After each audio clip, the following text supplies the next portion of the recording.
trying to figure out what do they have for pain in the human industry that I could utilize for animals.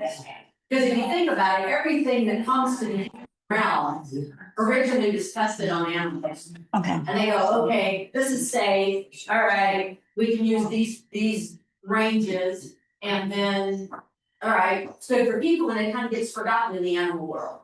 So doing physiotherapy, exercise programs, and I like that for myself. I just built this whole animal rehab. I was in the early phases as a pioneer in building animal rehab to what it's become today. So you've got all of the ins and outs of the benefits of that. Are you ready? Go ahead. Okay. Yeah. It's just Yeah. that's all.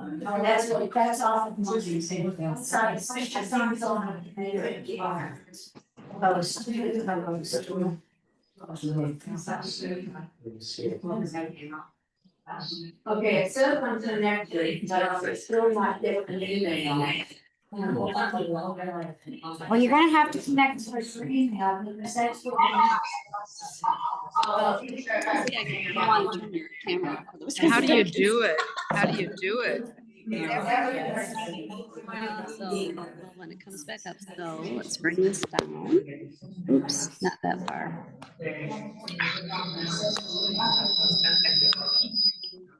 So see right here. So you want to.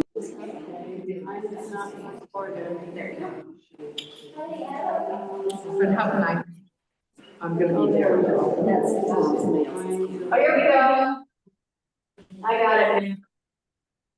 So when I go to you. Okay.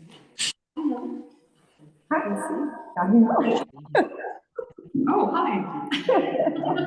Okay. But I don't want to see me. Yeah, but we need to mute ourselves. And then I'll get to share screen. There, you can open it up and let me, yes. Under view. Where is it? Let's mute. Crap. Come on, where'd you go? You guys are gonna have to mute yourselves. Okay. Okay, then. Yeah, everybody hit mute. Okay, now, right, okay. Okay, good, it's coming out. All right. One second, let me just make you, okay, so I'm. Okay. All right. All right, this is good.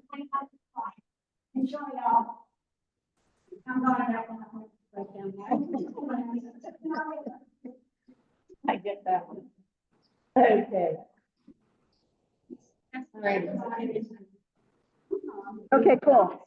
So has everybody got something? Otherwise, you get your magnifying glass, you can kind of look at this. I'll have to kind of. All right. So that whole little bit about that intro brings us up to the first program.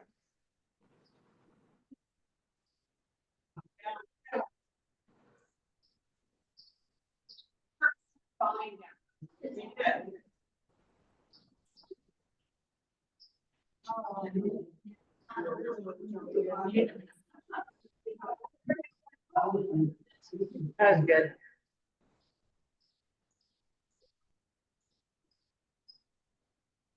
Good enough. Are we good now? Oh, that sounds better. Okay. Might be somebody that's got me going. Okay, so I sent a list of different programs to the group, and they selected pain and inflammation, stress and anxiety, and cancer. So those are our three programs today. We have till 1 o'clock to be in this room. So we'll go like 50 minutes or so. Questions, take a little break. If you have questions, I'm pretty much okay. If you got a question along the way, you can raise your hand and we can do that and then go on. If I get to a point where there's other important things that I need to finish on, I'll, like speed it up or whatever. Okay, good. So this first one's about pain and inflammation. I already told you my journey, so So there's 4 pathways of pain.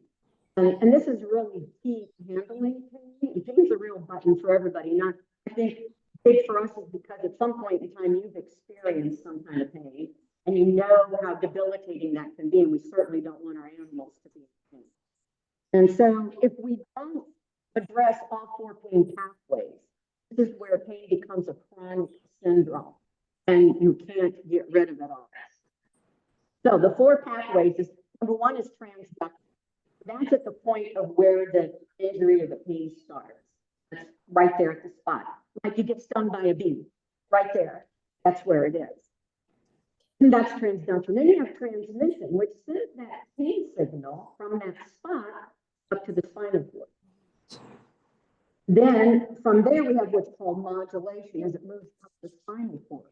And this is where the messages can get on the wrong highways. You should have what's like a country road where travel, you go slow on it. And then you have like a city street, and then you have a county roads, and then you have the interstate, where you go faster. So that's how the nerve pathways are in the body, relative. And what you want to do is keep those dull signals on the right road, and only does that interstate get used when it's like really flood shock, like, you know, huge electrical that goes up the interstate really, because it's got to tell you to do something. You shouldn't have this dull ache on the interstate, but that's going to be augmenting that minimal pain to a higher degree of pain. All right, you have that modulation, and then how do we know that the pain is even there at all? Well, get to the brain. The brain has to perceive, oh, that right there hurt. It was a beat. Or, yeah, I got too close to I was trying to pull the tray or cookies out of the oven. Underneath the paint.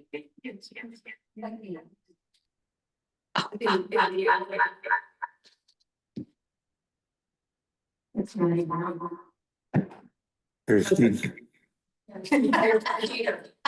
I might need to think. There's a feed, somebody's got their microphone on and there's a feedback.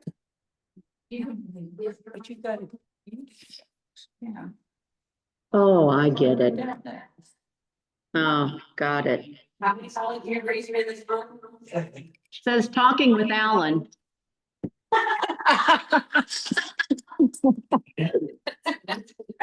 Some dumb bastard's got his microphone on. What that is.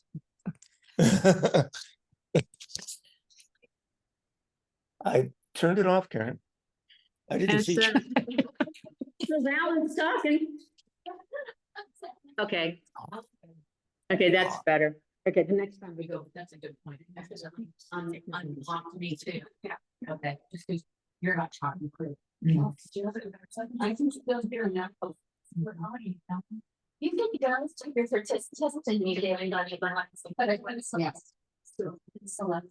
Oh, I. You want. Okay, I'm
You unmute. Hopefully that doesn't unmute everybody.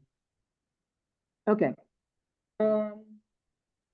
Yeah, so in that limbic system is where all the messages from peripherally, everything that's being sent right or wrong, goes into the limbic system. Then it sends it out to all parts of the brain to make a decision about what to do. And then that decision comes back and then goes back out. And that's called the efferent. You got the afferent coming out, and you got the efferent exit going out. That tells the body how to respond to this, whether it's lift the leg up or chew at it or whatever. Go lay down because it hurts too much.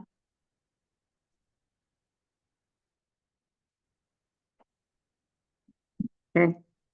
Okay, there we go. All right, so back in the 50s, this is about how the messages are perceived. Back in the 50s, there was a discovery that there's actually what's called the cerebral cortex that overlies the brain. So it's like the old swimming cap that astronauts used to have to wear. It overlies the cerebrum. And on that cerebral cortex is every body part that you're born with in a size of importance to your survival. So this varies from species to species. So for like a person, our lips are really big. We spend a lot of time napping. You know, it's an important thing. This theater is big compared to others. A bird, their eyes are really big. You know those hawks and eagles, they can see a rabbit or a rodent or a mouse or something almost 3 miles in the air. They can see it on the ground. Why they can dive on with precision. So what do you think is big on the dog? Exactly. On the dogs, yes, it's going to be, I know, it's going to be bigger than a lot of other things. And those are called, they named those homunculus for one, and homunculi for more. So on your cerebral cortex is a homunculi of all your body parts. Now, this is how the brain then identifies that body part with whatever it is. When you have chronic pain, you are sending a lot of attention units, and I say you, but it's the same no matter who we're talking about. Unless you can like totally ignore it. You are sending a lot of attention units to that part of the body. It hurts. It still hurts. You go to the doctor, it still hurts. You take them to the doctor, you get an insect. You know, it still hurts. Whatever. A lot of attention units. Now, when that much focus goes into that body part starts getting bigger than what it's supposed to be. Because you're focusing on. And then now over time, that body part starts overlying other body parts. Now what happens? So you develop this stomach problem, and you can't figure it out. You got this bad knee. This knee's been bothering you for quite a while. And now you got a stomach problem. You go to this doctor, you go to that doctor, and you have all these endoscopes and all these tests and things, and they go, there's nothing wrong with the stomach. It's in your mind. Well, it is in your brain. Because that knee, this is just for example, you can't swear that close, but when that knee got bigger and bigger, it started overlying the stomach. And now the stomach is picking up this pain signal that's in the knee. And you feel like it really is the stomach. But nobody's going to find a problem there because that's not where it is. It's these homunculi overlying each other. And one of them picking up the message. It's really from the other, makes nothing to do with it whatsoever. So you can chase problems that do not truly exist. And how frustrating is that? All right.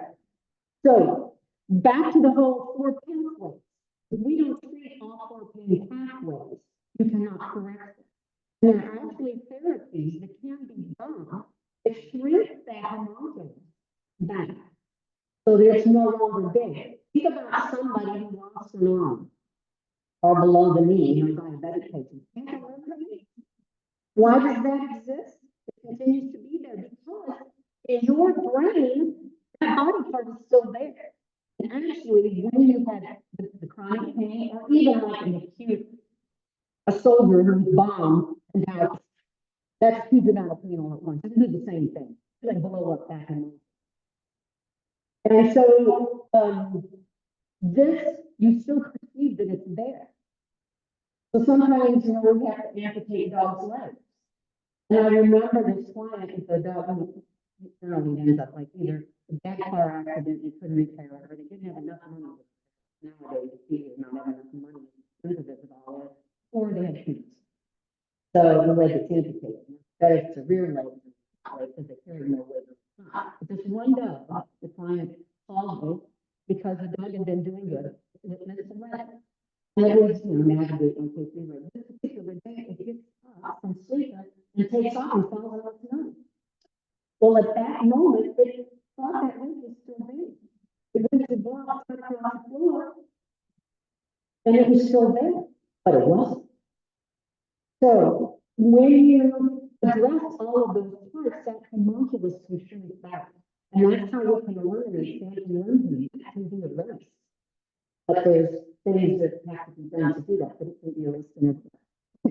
So those are the problems with handling pain. Why is it important? I don't know how the yellow lines go there. Anyway, so pain is invisible, but its symptoms are not. We see the effects of the pain, but you can't actually see the pain. But now you can appreciate the fact that this can be all over the body. And when the pain goes on, it becomes a bigger problem because it affects so many areas of the body. So the different types of pain, you talk about the highways and the areas that we need to address. There's normal pain, so the pain that you'd expect from something. There's abnormal pain, so that would be some of the I was talking about pathological processes where the chemicals get too much and they keep irritating it, and the modulation, where we have the plasticity, those kinds of things, they would create abnormal pain. Functional pain is actually pain that can be a good thing. There's pain that can initiate because it tells you to withdraw. And there's pains that can be good for a period of time. Maybe, don't put so much weight on that broken foot because it can't support you. Appropriate that. Okay. And then we have organ pain, which is vascular pain, it's structural pain. So that's what happens within an organ is wrong or out of place. And that sometimes can take a process all of its own. All right. So then on this one, then is the impact of pain. So when pain goes on, the immune system gets weak. And then we start seeing other conditions that are a result of that. We start seeing another area. Stress on the heart. So when you have pain, there's a signal because it's the autonomic nervous system, the sympathetic is your fight or flight. It's your save me. Let me outrun that saber-toothed tiger. So when there's pain, that gets stimulated. And when that gets stimulated, the heart gets told to go faster. So after a while, the heart is being told to go faster. Sometimes it can be who's trying to work at me.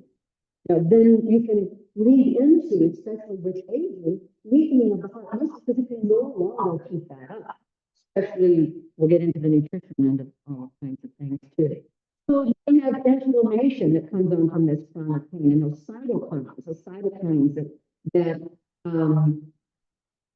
cause more destruction within the body. Peripheral nervous system, you get the hyperalgesia. So that's where people that have fibromyalgia, some of them, they can't stand to have barely a touch. They can't sleep with even a sheet touches them. It hurts too much. So what would be insignificant or nothing to somebody else, to that individual, is way up there on the pain scale. So we have then the perception of what is this dog feeling? It's hard for us because we look at it like how we feel it. But how is that individual feeling? So an example was my sister who had cancer, breast cancer, and then it came back 6 years later and came out to Arizona to stay with me to go to a specific clinic, which I'll talk about the cancer one. But they would have her say her pain from a 1 to a 10. And this girl's got to be over 10. And she says a 2. And I'm going, Lane, that cannot be a 2. And I said to the doctor, well, talk about what is the pain stage? Well, for her, a 10 would be if you got gouged with a sword and you were eviscerated. For her, that was a 10. But I'm looking at her and going, hey, you're already over a 10. But in her perception, so then she had to reset her scale of what is reality in the general perspective of what are the doctors looking for. Yeah. Okay. So it's different for everyone. So then if it goes on, we have these chronic pain. Yes? Uh-huh. Maybe. Okay. Okay. So ileus is colic, gut stasis, where the intestines aren't moving right. More of a problem with horses. People can get that too, but you could see it sometimes with dogs. But really bad, not going, major pain. So increased blood clotting, that's some stasis. So if your blood doesn't move through good enough and things get stagnant, then the blood sits and then it starts to clot and then you get serum leakage.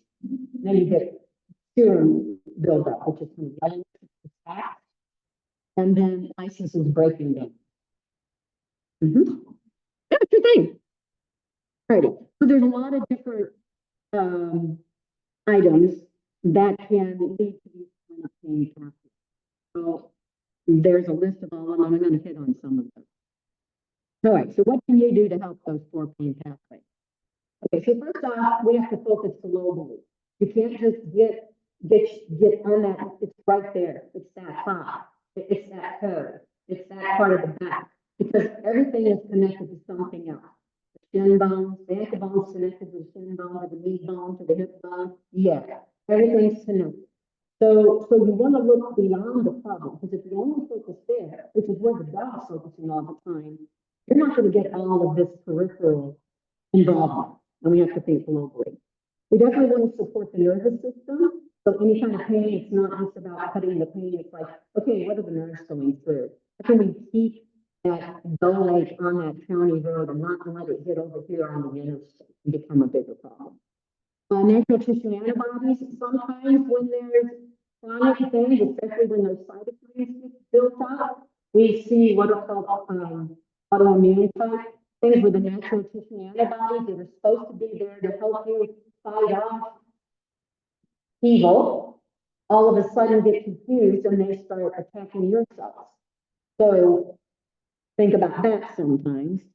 We want to maximize healing and circulation, so that might be by introducing laser therapy or massage or acupuncture, ways that you can get circulation. Because you have to get the circulation in, get the good things in, and take the bad stuff out. If you leave that trash sitting there, it just becomes a junk heap and more degradation, less function, and then earlier regression in that individual's less. Okay, and then you want to build up those other organs that are a part of that. If we're having to get trash out, the organs of elimination, liver, kidney, lungs, and skin. So sometimes you have skin things going on because the body's really trying to get something, not just that it's a skin problem itself. It could be something deeper. The coffee, spitting stuff up. Liver has to work, send it out through the poop. The kidney's got to work, send it out through the urine. And also, in that regard, to the colon, and sometimes if you don't get the stuff going all the way out and it's in the colon, it gets recirculated and goes back up to the kidney. Or it may not have started going up to the kidney, it can get back. So, again, thinking globally, what are the conditions that are going on in this individual that could be negatively affected because of the pain and inflammation? All right. So considerations, if you don't treat for the right location of pain, you're not going to, it's not going to be resolved. So that would be, they appear to be laying on the left front leg, but the problem is not on the left front leg, it's in the neck. A cervical nerve disc subluxation will radiate down. Has anybody here ever had, like, you're doing something and you feel the pain go down your arm? What's the next one? And that can happen in the, that can happen in dogs with collars. You know, I'm not saying if the person yanked on an arm, but the dog might have got to the end of the leash and they're after that swirl or that rabbit, and all of a sudden, there they are. Cervical subluxation can lead to this. So, chiropractic, years ago, while I was here in Missouri, traditional practice, but I was starting to kind of practice, somebody from St. Louis had this dog that had this restaurant like Lions. And had been to their traditional doctor and said, "I'm fixing it," and went to the, had all that really grass and everything, been to the specialist, and they said, "Well, I just need to amputate the dog's leg. That'll take the pain." So fortunately, I was like, "No, I'm not gonna amputate, not with that looking." So, you know, she's doing, finally on me, with things like, very small from here. And Grace, the dog was seen. Ends up with the dog had some, it created this trauma. Yeah, they don't sponsor us. It took us a little while to back it up, and we got to where that dog was coming through. These stairs to run and play. Wasn't laying anymore. Yeah. What would it have been if we amputated the leg? They go, "Oh, we know how to walk, son. You don't have 3 legs." The pain was still there. The problem would have still existed if you didn't see it, you're doing. It didn't mean it didn't exist. How'd you fix it? Acupuncture, chiropractic, Chiropractic, yeah, supplements, same with the drops. more cool compressions, massage, exercise programs, reintroducing balance and weight and posture. At the right, because you can do that differently. And we do this on the front, but it shifted like this in the rear. So because of the long term, there was a lot of muscle changes. So we had to then really work on reintroducing, just like what yeah, so all of them. Yeah. Alright, other things you want to make sure that you take in calories and nutrition. A lot of nutrients, it's such a low balance to break down toxins in the body. We want to make sure that we've got enough muscle tone. It takes muscles to move those joints. I'm not saying dogs are too skinny. I mean, we don't want to obese, but I'm not to see muscle along that top line so that their spinal processes aren't sitting up and the muscles are down here. You're going to probably get that way when they get older, because it happens to all of us. And I don't wish what I used to do. It's just, that's how it is. It's sad, we're having to get you. Oh, well, Yeah, when did I become that old person? Anyway, you want them, there's muscle there, good muscle. And that's also going to prevent injuries. Get those bones moving. And it's going to support or prevent nerve-related irritation. So any kind of inflammation, any itis anywhere. Considering medication, there's some medications that are going to steal nutrients and block them so the body doesn't. So you got to be clever about that. Corticosteroids can create muscle atrophy, being on prednisone, you know, too much, even for a short time, some of them, there it goes.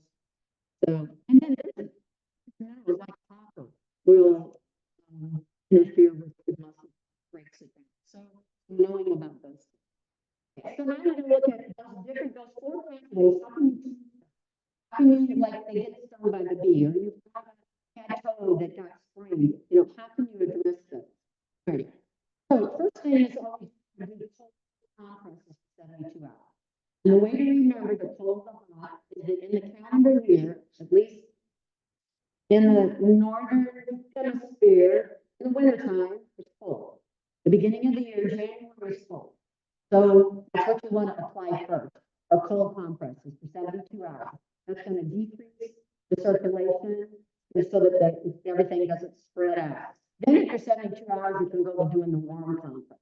And you can do those then depending on what the situation is, maybe 2 or 3 days, a week, it might be then alternating days, it just depends on what they're doing, where the lesion is and what.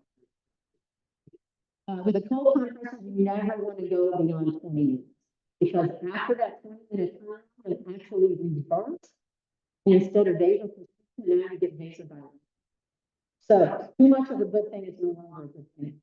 15 to 20 minutes of cold, I don't know. Okay.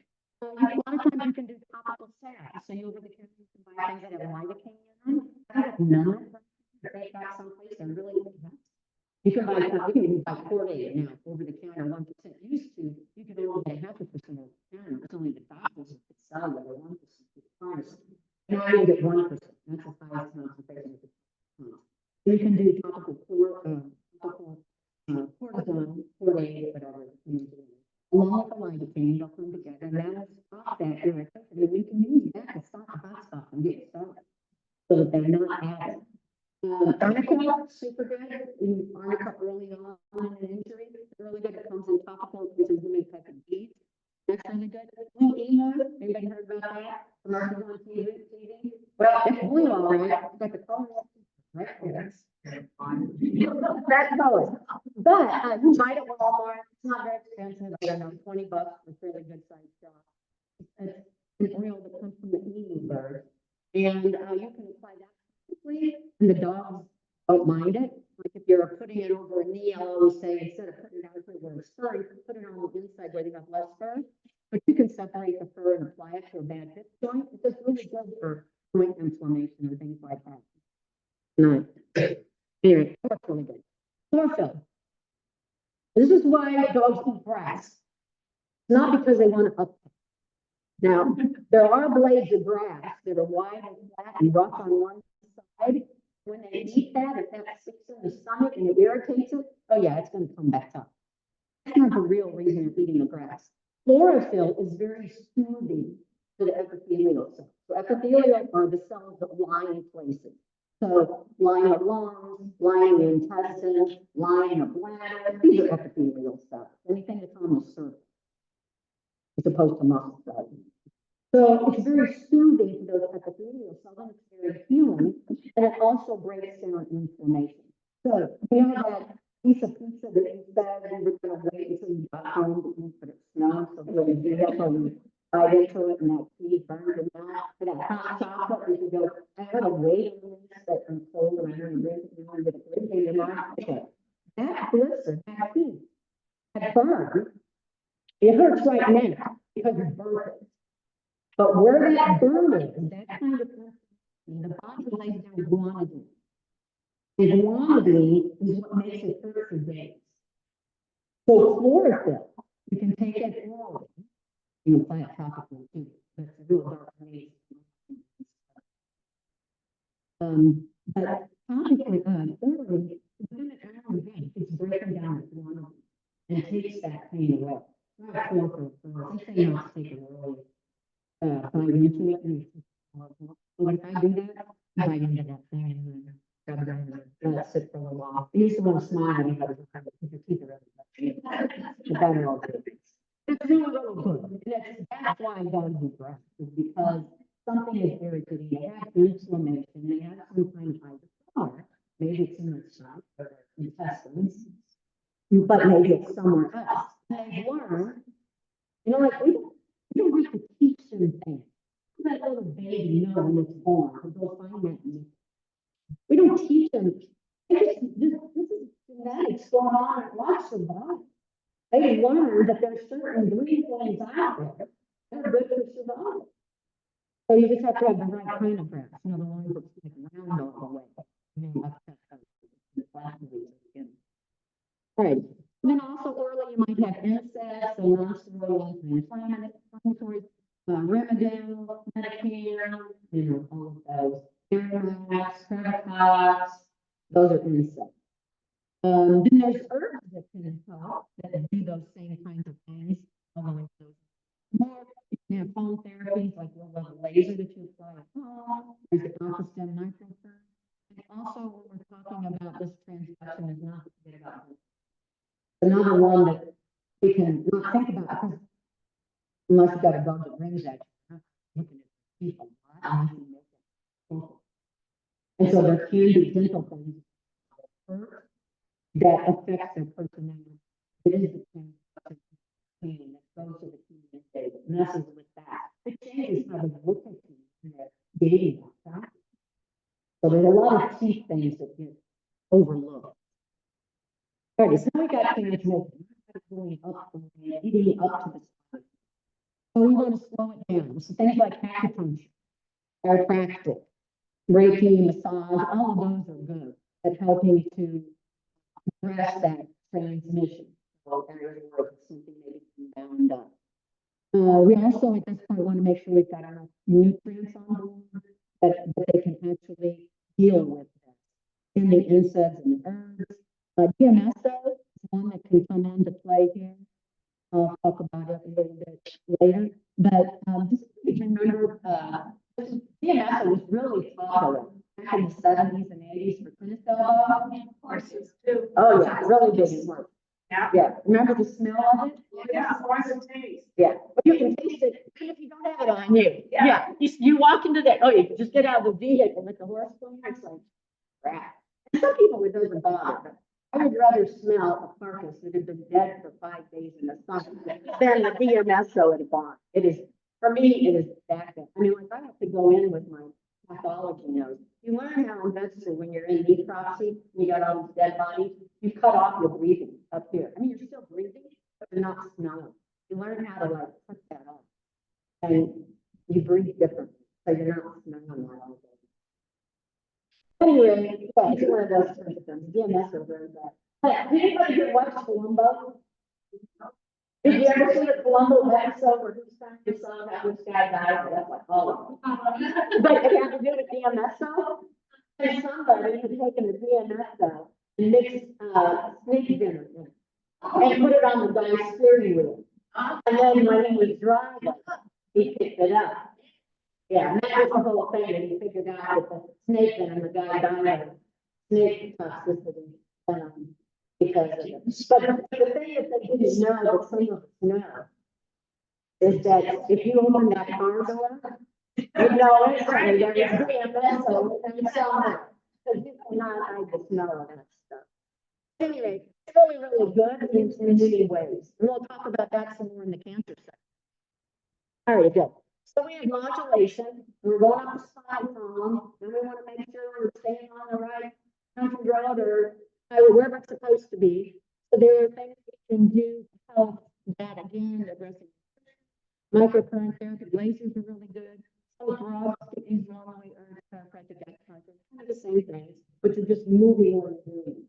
So you're not doing it on the leg and also like that. All right, and then we have the perception. Now we're up at the brain point. How are we going to change pain here? This is where gabapentin and tramadol, hydrocodone, those kind of come into play. They suppress the pain at the brain level. But if you're using those in your dog, it does not change the inflammation at the side. It is not going to change that joint or that muscle or those nerve endings. It only makes the brain not perceive that there's pain there. And while that can be good short term if it's excruciating pain, long term it's not good. Because now it begins to suppress the brain's ability to interpret many other signals. Also because it's affecting the brain level, it can cause ataxia, it can make them be like they're drunk. It can make it harder for their muscles to work. I've had people with older dogs call and say they're worse than what they were. And I go, well, what do you do? Well, they're the traditional vet in between visits ups their gabapentin. Now this dog that maybe could be 50 or 100 milligrams is on 300 milligrams of gabapentin. And now they can't get up and move. And they're thinking, we need to euthanize them because their condition is declined. The condition of the dog didn't decline. The drug's doing what the drug does. But the people who weren't handled, they weren't told this is what can happen. And not everybody needs the dosage that is on the label, which is extrapolated from humans anyway. Okay. So again, perception, we can do herbs. The alpha stem, I'm going to show you some about that in a little bit. There are neurobehavioral modifications. A lot of that's done with people, but there are even exercises that you can do that help shift that brain action from that area. Like use mirrors with people and different things. Specific exercise programs can help in working with that and recreating and then rebuilding that tissue in a low impact way that then allows them with time to go, okay, I can do that. Because if you would get to where you're walking with a hitch, the problem may be gone, but you did that for so long, or because you had something, you're walking like this, and you have to look yourself in the mirror and think, okay, you need to do this way. Well, the animal, they don't do that part of it. Like, do exercise, maybe that it only brings you to this side. But these muscles got too long and these got too short. It's so now you're gonna only do something to this. We're gonna do contralateral exercise. So there's a lot that can be done to improve that.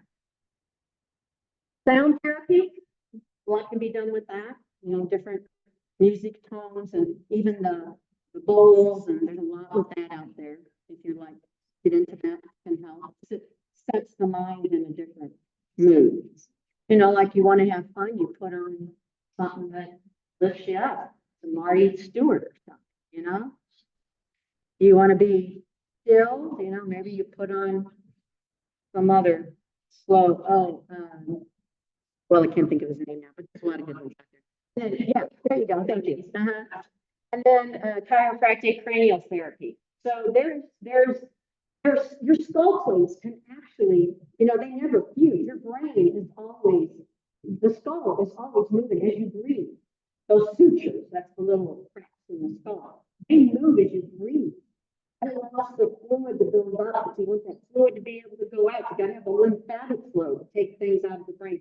That's why we should, but those, if you have too much tension, those plates get too close together and they'll cross over. And that'll make a major headache. We don't think about dogs having headaches, that atlas, the first cervical vertebra, that gets shifted up against the skull, major headache. But if you don't address those things, you don't know where it's at. And anything, if that atlas is wrong and that skull is wrong, all the messages go to the rest of the body. And I'm not just talking about the joints. Every nerve comes out between the joint and goes to the heart, the lungs, the stomach, the intestines, the liver. All of those signals are being altered. Now those organs aren't getting the message they're supposed to get. So that can lead to early deterioration. You know, why did this dog get old quick and this one didn't? Yeah. There's something about this maybe that's been wrong a long time. Okay. Alrighty, so a lot of different exercise programs. The underwater treadmill is really good when it's used properly. What I see a lot of people tend to want to do is get them in there and right away get them running. You don't run until you walk perfectly. They have to go slow. It has to be trained to do the walk first correctly before you ever go to trot. That's easy to do. A dog's going to be lame at a walk, but a trot, that's easy. And sometimes when I'm reading, I say, you don't talk about it. You got to walk them a little bit and you trot. Don't run, but if that's okay. It takes more weight off of that leg. That's the problem. But in the treadmill, they got to go slow before they ever begin to run. Otherwise, they'll never be as good as they could have been. And not everybody's pretty detailed on like what's exactly the right thing to do for something. And so not everybody worries about precision quite that much. All right, so pain from a nutrition. Okay. Nutrition affects pain at several different levels. We gotta have enough food to provide the raw materials to help the body. Oftentimes, we're going to need dietary supplementation to help fill in gaps. And I can tell you from the decades of what I've done to the level of the nutrition that I've researched and published and trained other veterinarians in, there's no food out there that does everything that everybody needs. There's things missing in all of them. Sometimes it's missing because it's glyphosate in there, and that strips the minerals away and doesn't let the body work. There is no food that's going to provide everything that body needs. This doesn't exist. And then there can be poisons that are infested that negatively influence. So we need enough nutrients to cover all the ground. Maybe when we have a break, we can ask them to send down Casey. I don't know when. Yeah, we're looking for more Casey. My fingers are closed. All right, and we have to have an endocrine system. We don't think about when we think about the adrenals, the pituitary, you know, about hormones and things like that. But actually, it's the endocrine system that helps break down toxins in the body. And they need a lot of vitamins. The endocrine system needs a lot of vitamins to be able to produce a specific hormone. They're going to have to break down those toxins and get them out. So there's a lot actually explaining in this thing. All right, now this is an equation that can determine how, you know, like some people can have something wrong and it's a huge amount of pain, and another person goes, it wasn't so bad. You know, same surgery, wasn't a big deal. And animals are that way too. Some of them, like they got a hematoma, Apparently that must hurt pretty bad for him because there's like dogs that you can't even touch. But the heat comes with or builds up, it separates and it's got that, fluid up in there. Okay, there's some of you can't even get close. I'd have to sedate you before you could even do anything with it. Another one is like, okay, yeah, another thing. And then you could handle. So example. So we take the good things that the body has, minus the bad things that can be done and put into the body. We add in any reserves that that body might have, and that is the degree of pain or problem that individual has. So if we can keep the good and the reserves better, then that individual will have less pain no matter what happens. All right. So the nervous system, B vitamins related to the nervous system. You heard the word acetylcholine. We need choline to help acetylcholine, which is about fiery. It's not ATP and the cycle and all that. So we need choline in there, polyunsaturated fatty acid. Those are going to help keep the wall of the cell healthy. They need a lot of lipids. Inositol helps with the wall of the cell, so it moves back in and out. And it's actually a messenger. Inositol itself, vitamin B8, is a messenger. It sends signals to other areas and then it moves around. It carries messages to cells. We're talking cellular level at these things. And then vitamin E is a really good defense. So the whole food vitamin E, like the nuts and things like that, not just top raw, the basic top raw. Those are isolated, just the antioxidants. Okay, calcium and magnesium. Here, calcium calms the muscles, magnesium calms the nerves. You don't have enough of those, it's going to be a problem. We're talking about that in the first category. EPA, take chlorophyll comes back up again. We talked about chlorophyll. We'll skip over that one. And then I'm going to go through some of the herbs that are really good for helping with pain. Chamomile. We know about that one. Sometimes I've even had people where they have peripheral something and take chamomile tea bag. You know, and you can soak it a little bit and stick the tea bag on that area where it might be in a play. That's a good thing you can do like a really hot spot. And just depends, some of this depends on how much are you just going to fill out. That's all I want. Just get it over with. Or if you're more on the safer side of holistic, I want the other side effects, and I want to do this as safe as I can, and you're going to look at some of those. Korean and Siberian, St. John's were huge for pain, especially this nerve pain, huge.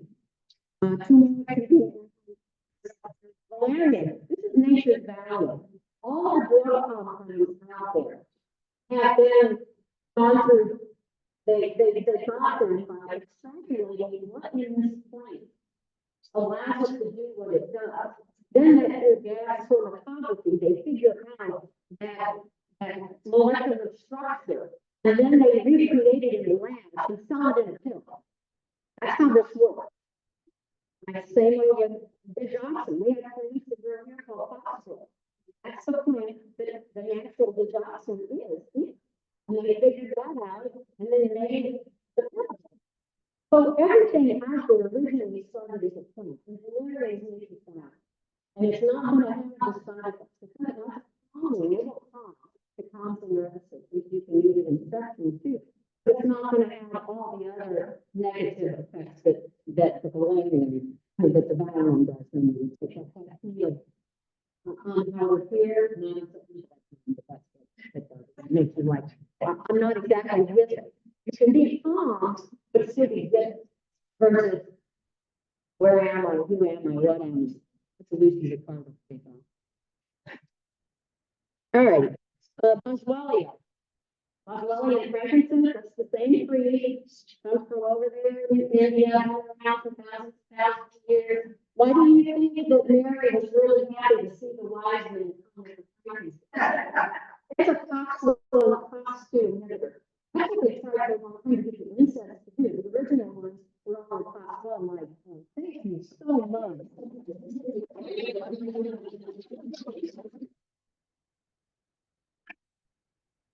Thank you. So, what really did, earlier ones, they got one to be toxin 2, which means it affects different areas of the inflammatory cascade. Boswellia has been around for 5,000 years, plus whatever, and it does all. You're not gonna have the liver problem, kidney problem that you get with the insect. Really good. You can do it orally, you can do it topically, it comes in essential oils and tablets and powders. You can get it organically. It is really, really good. You can use it in cats. And then white willow bark is a little bit more like aspirin, only a point, and again, doesn't have negative effects for the insect. All right. Other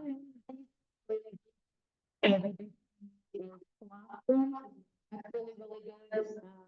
You know, others no. There you go. Back to the beginning.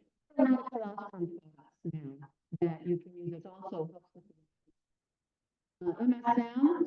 Now this is a derivative of EMS, which is also compound.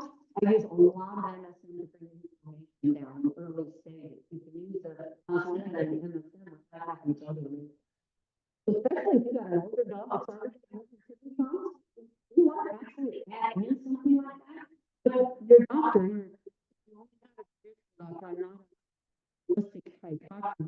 They may not even know that these things exist. And so it's topical. It's just whatever's on the shelf, especially if it's corporate. Okay, South American tree. And it's really good for bruising, soreness, things like that. It can help calming the nervous system as well. So papaya comes in a lot of simple ways.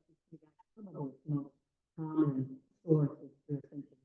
Another thing is diffuse. You want to get to the brain, you put something in the diffuser. It goes into the ethanol, just put in that little honeycomb in the nose and like cross the blood-brain barrier. And papaya goes through the barrier. And instantly it's changing things faster than anything taken orally ever will. So diffusing is really, really good. Especially when you've got all of the on other oral things that is thinking about taking oral things. When you can either apply topically or diffuser. Huge. All right, cordalis. Now this is way cool. All right, this is relative to Chinese coffee. And the coffee is where Vega came from. They figured out what made coffee do coffee and put it into a chemical pill. And so that's gabapentin. You can use cordalis. You can buy this in a powder form. It's the one that's most made because you can get it in small doses and through the process or powder. It is a toxin tox too. There are many different effects. A lot of different species of the cordalis, 440 different cordalis species out there, but all some kind of a poppy. What's going to do a similar thing. So it's going to address the pain level at the brain, at the perception. Doesn't, change things perfectly, but it works centrally. Alrighty, so again, I think chiropractic, massage, and physiotherapy are some of the different exercises that can be done. Kinesio-taking. But know what that is? See the sports players in the roads, the pink, the black, the turquoise, around some of these joints like athletes, and they do kinesio-taking on animals too. So you can apply that in the areas in the context of skin to get the circulation moving again. You can change circulatory patterns that are getting stagnated to where they can move again. And so it helps shifting tissue. Do a lot of that. Reiki, a lot of different devices. The beaver, anybody hear of the beaver? Okay. The pulse signal therapy devices, all types of those. Bioresonance therapies that's using wavelengths and wave frequencies. We'll talk about a lot of different ways. Okay, so here's some of the devices. Pardon? Okay. Life itself, everything is about wavelengths. So that's like how far between the peak and the next peak. That's the wavelength. Frequency. So that's how many times does that wave pattern repeat itself in a unit of time. That's the frequency. That's measured in hertz. And then amplitudes. How high or low. So we have all of those factors in everything, whether it's the pain that we're talking about is going to be with some magnitude of that. But colors vibrate. Every organ operates within a band. You can bring those up on the computer on the internet. and you'll see on the frequency bands. And each animals live within a certain frequency band. Birds are gonna be at a different part of that band. And then if you go down, you're going that way, down the scale, you get into the band where the parasites live. The first is gonna be like that. And then you get into where parasites live, and then where bacteria live, and then where viruses live. So think about where you're supposed to. And now you have a problem with these things. They didn't change their frequency and come up here. Your energetic path that's going on digress. It got worse, it got weaker. And as you get weak, you get closer to the area where these things can happen. So again, if you have all the tools and the capability, the nutrients and that body is more optimal. This is why some are never sick and some are sick all the time. Because you're closer to that area where them buggers can replicate. And their whole thing for centuries and centuries, thousands of years, is being able to exist in spite of the individual's military. So your autonomic nervous system, all of those, in spite of you trying to kill them off, they can still persist. So they morph, they change, they hide from it. You know, you get out and feeling pretty good, and then, you know, if it's the dog's doing great. Now all of a sudden it's gonna travel across the country, it's going to a dog show, it's staying in a different, staying in a hotel, we're gonna come back, you know, it's eating, all of that's GI, and depending on whether or not they're laid back or type A, you know, and then so they get stressed, and now they move down a little bit. And so now these things that maybe we're hiding come out. Or the eyes that are susceptible to something in that other area. So there's nobody, if you ever go to another country, you always come back with parasites. Especially like if you're swimming or eating raw food, you're gonna come back with parasites. If you ever have, because you're virgin turf to those things that live there. The creatures that live there, they've got used to them and they're a little more resistant to them. The ones that weren't resistant, your body got a long time ago. So the ones that are still living, we kind of got a little bit of radar about them, they can't fight off. But you come to there, and you've never been there, and you go, yeah, all right, we got a party going here, come on, everybody. There you go, and then you get back home, and about 3 months later, you're not feeling so good. Why do I not feel good? You got diarrhea, whatever's going on, and you go to the doctor, blah, blah, blah. They don't very often look for parasites, because they think, oh, you're an American, you're clean. No, you put parasites with it. Well, you know, you can't have parasites. And then the Hispanics, you know, down to South America, they're deworming themselves all the time. You know, things like the spices and the herbs and stuff. I mean, they lay their kids up all the time. They're getting treated. They have fewer parasites than what we do. Alrighty. So that's the whole thing. And life exists in all of that. All the, whether it's an organ, whether it's, you know, we think about music. This is music. So are you playing in harmony? You got all your instruments tuned right, or you got somebody that's flat. Don't sound like it. Alrighty, so anyway, there's this some slides talk about how you can use the level laser and microcurrent to alleviate pain.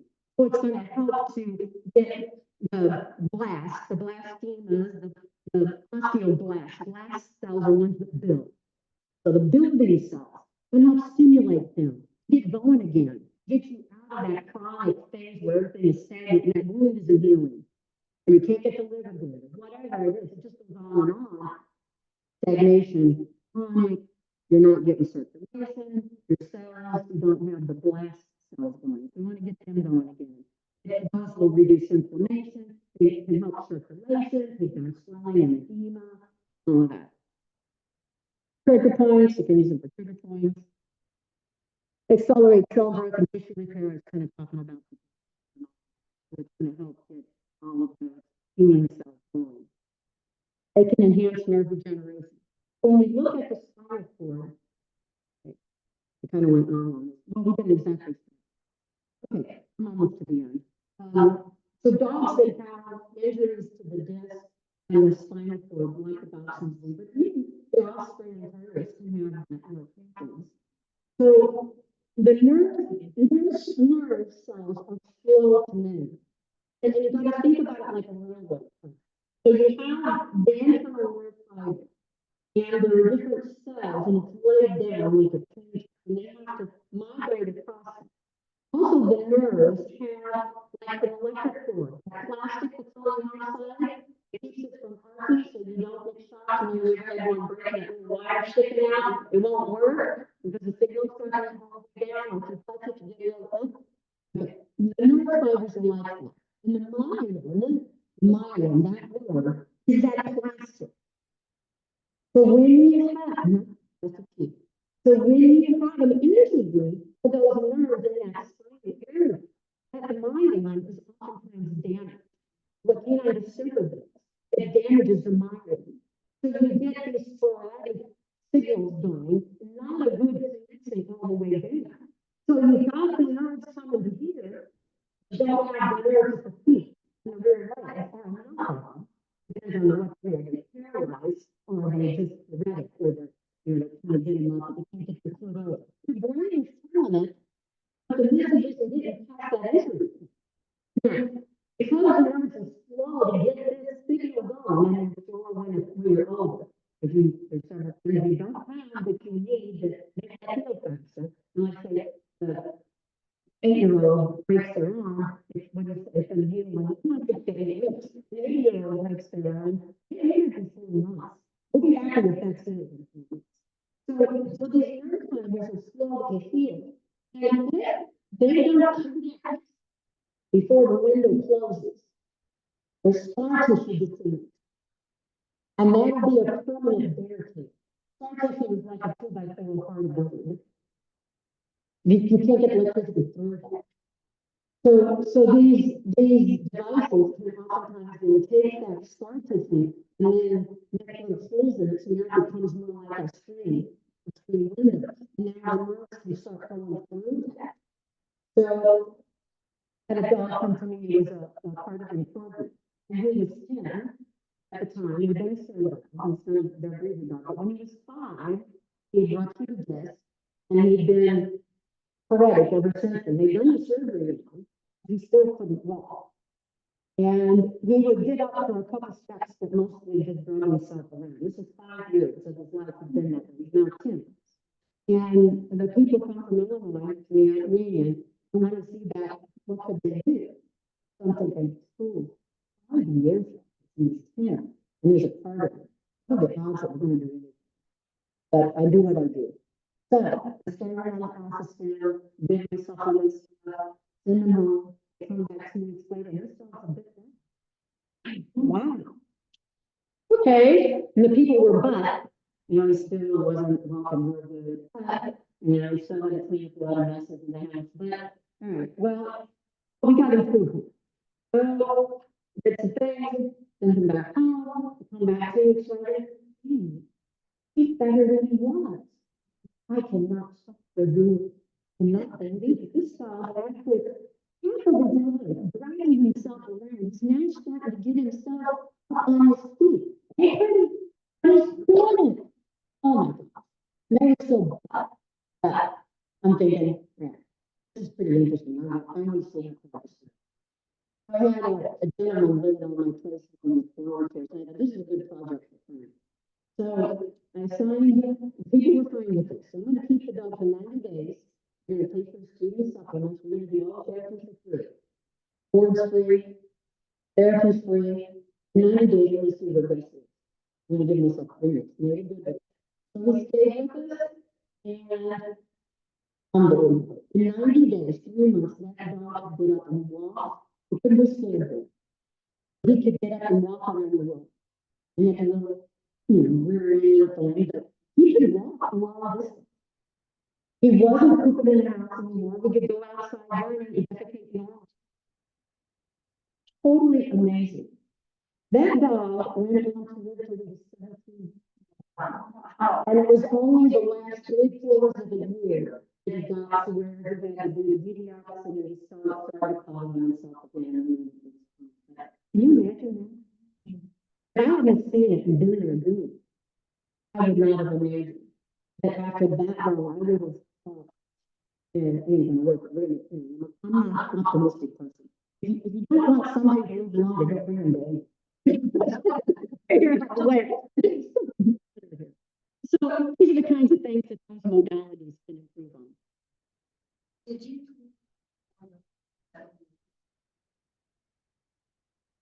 I did for a little while, and then Frank moved to and just doing therapies. You know, he weaned off just got better. We didn't have. It was one point in time where my son was about 8 or 9 or so. He was out there in the field chasing the boys playing football, running after the running, bark, bark, bark, bark, bark. And he thought he was hurting them all, I guess, but they were playing football. He was hurting them. Yeah. Okay, traumatized tissue, when tissue's really traumatized, they're anesthetized too. This is why sometimes when you go through anesthesia and you come out of it, they're not the same. It's because the positive and negatives reverse on you. And they're on these electrical graphs, which is different than you think. The upside is the negative and the downside is the positive. And so it reverses when you're anesthetized and in some trauma situations. And then it has to get flipped back.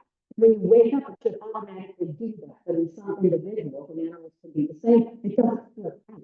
And that's when you have wounds that don't heal, a bone that won't grow together. But somebody who's not himself because it didn't flip back. You can have things that aren't explainable because of that. But that is the explanation for it. But to anybody's view, it seems odd. Why would this be? Well, if you don't know about that factor, then you're not going to factor it in to the equation of what are we solving. Okay, so that's what I was saying. This is about showing the alpha met up with this company when I was going to the human physical therapy conferences. 5 devices back in 2000, didn't know anything about all the other human protocols. Figured out how to do it on the animals. When I went to human conferences, everything is a biped. As I'm listening, everything had to be converted in my mind from the biped to quadruped. This is what they're saying. How is it in this? Everything was this all the time. So I figured that out with this device and eventually became the veterinary medical director for this company. It's really good with hospice care, palliative.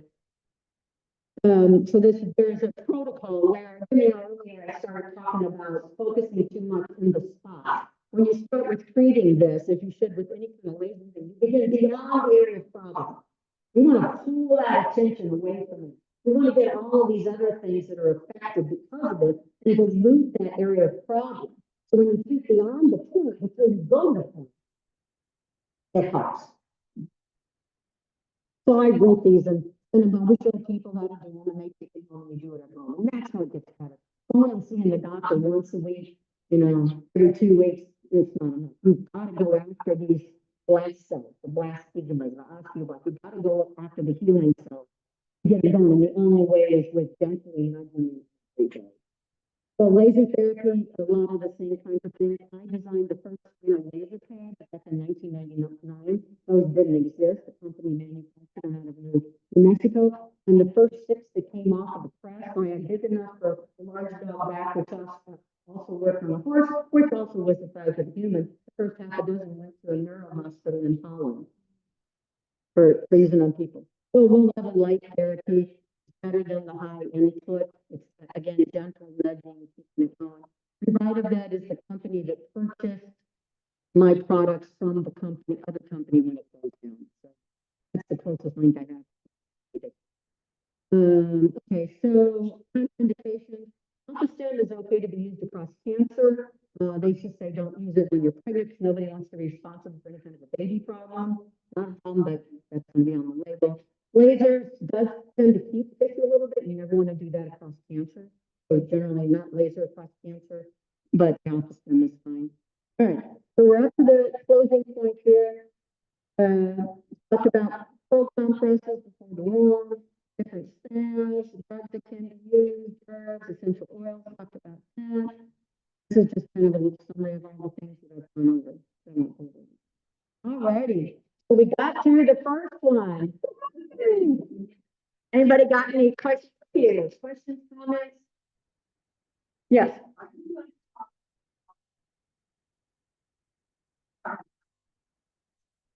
Okay, we can do that in one of the other programs. We can do that in. Yeah, mostly it's gonna go through the certification side. So the chiropractors and veterinary association, and then abcadoctors.com, and then you find doctors in your area. And just like anything, there's some that are better than others. Not everybody comes with the same skills. Auto mechanics are not always fully good. You know, the HVAC guys, some are better than others. Mhm. Yeah, you want me. You got my business card there. Okay, cool. Hey, so take, does anybody want to take a little quick break? Yes. Just don't go right too long. Okay, cool. We'll get set up for the next one.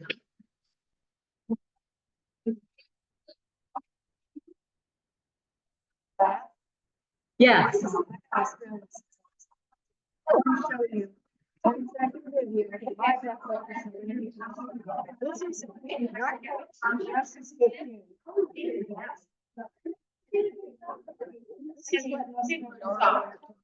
We are okay. I had that growing in my, I had my, they would pull up the roost and they would all chew on it at the same time. And they're just traveling around and they just love it. Really good. Yeah. Yeah, I got that on there. Yeah, it is a good, it grows here too.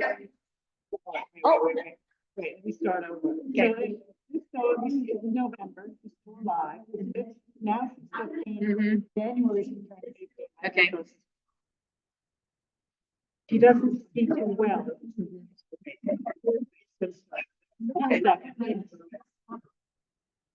That's almost 15-year-old.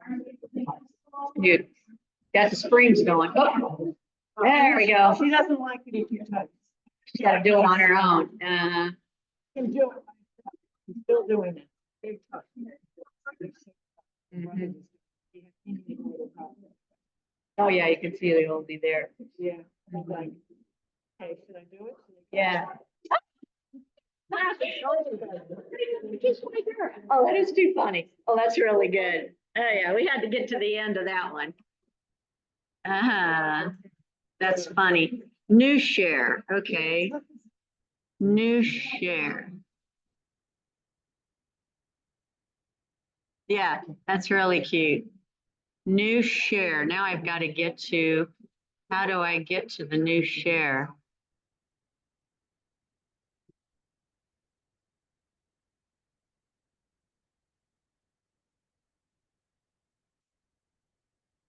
Oh, thank you. Thank you. Okay.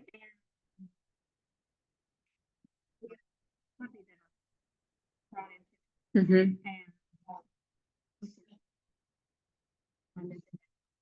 Oh. Oh. Uh-huh. Mm-hmm. Mm-hmm. Oh, wow. Oh, uh-huh. Mm-hmm. Mm-hmm.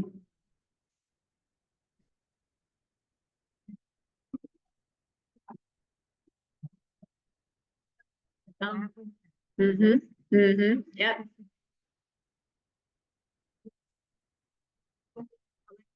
Mhm. Uh-huh. Mm-hmm. Yep. Yep. Yep. Yep.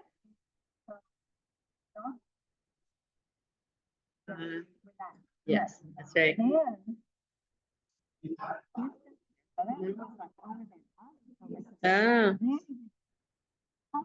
Ah. Oh. Oh. Mm-hmm. Yeah. Yeah.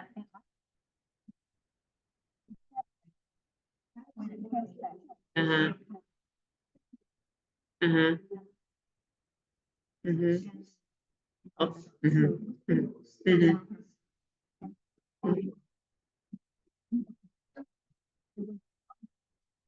Mm-hmm. Right. Mm-hmm. Mhm. Mm. Mhm, mm. Mhm, mhm, mhm, mhm.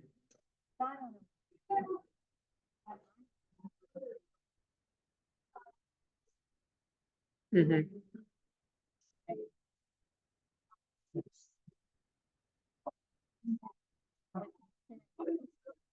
Mhm. Yeah, yeah. It's really, really good. Uh-huh. Yeah, yeah. Mhm. Thank you. Thanks.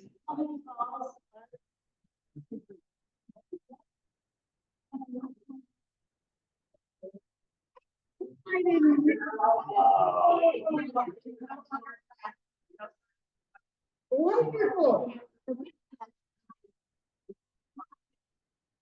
Usually I do when I lived here, I'd go to Purina during the dog national specialties and hang out for a day and just.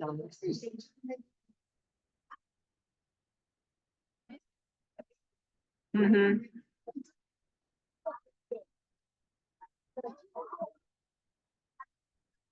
Uh-huh.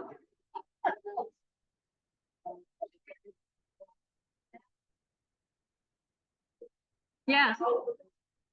Uh-huh. Oh, pelvis, lumbar, thorax. Oh, behind the scapula?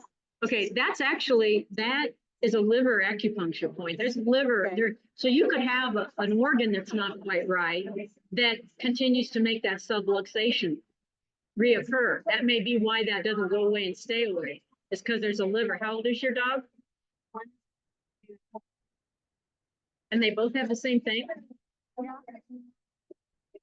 Oh, that's odd. Hmm. Has it always been the same chiropractor? No. Oh, okay. I gotta find my slideshow. Okay, new share. Okay, now I can do this one.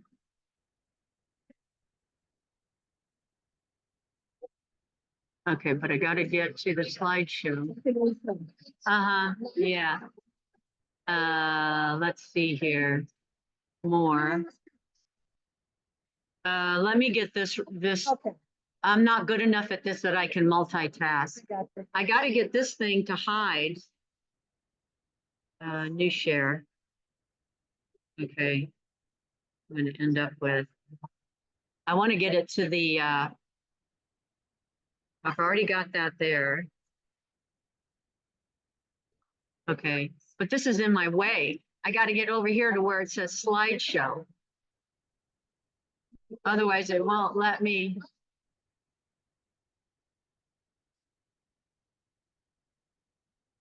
Resume share. Stop share. You're screen sharing. Slideshow.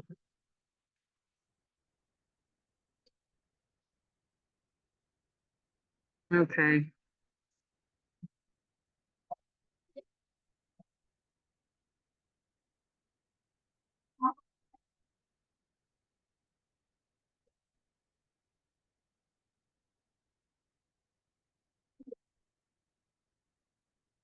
Hmm.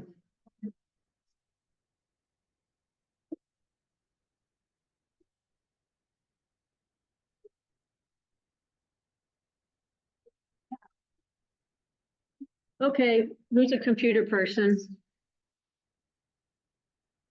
I just need this to go away so I can get to do a slideshow. I've got it on new share, but I can't get this black bar to go away to where I can. This right here. Slideshow.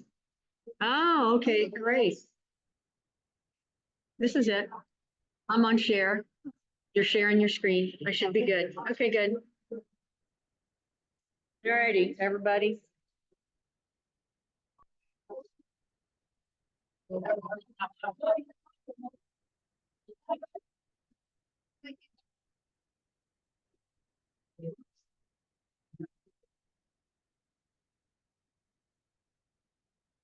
a rough start, people are really enjoying it very much. So I went out there and listened in the bathroom. You know, like fascinating. That's good. It was tough. It was a tough start, but Well, you guys were very good at improvising. well, it wasn't me. It was just going for the call because I know nothing about this and, you know. Okay.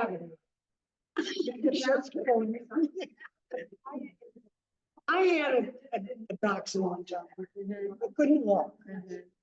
And I took him to the vet and he watched him try to get around.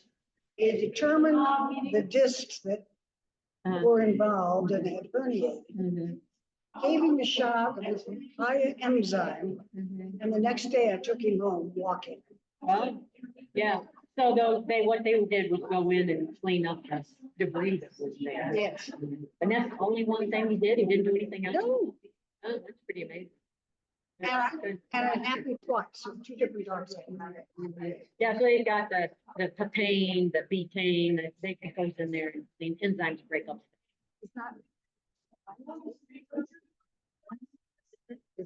Papain, and yeah, I want to tell you, it's the most amazing thing I've ever seen. yeah, it's pretty amazing. Because it's not a drug.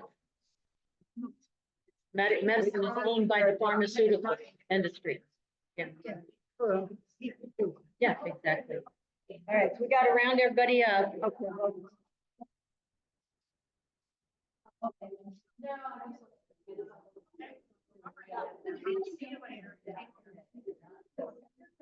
All right, well, let them know not to dilly-dally in the bathroom.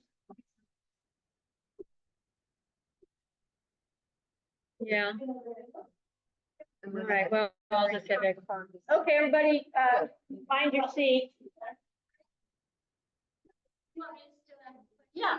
You here? Yeah. Are you gonna come back? Am I gonna come back?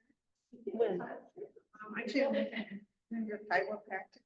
Oh, yeah, yeah, yeah, I live in Missouri now. Down in the Ozarks. I go around on Mondays and Thursdays.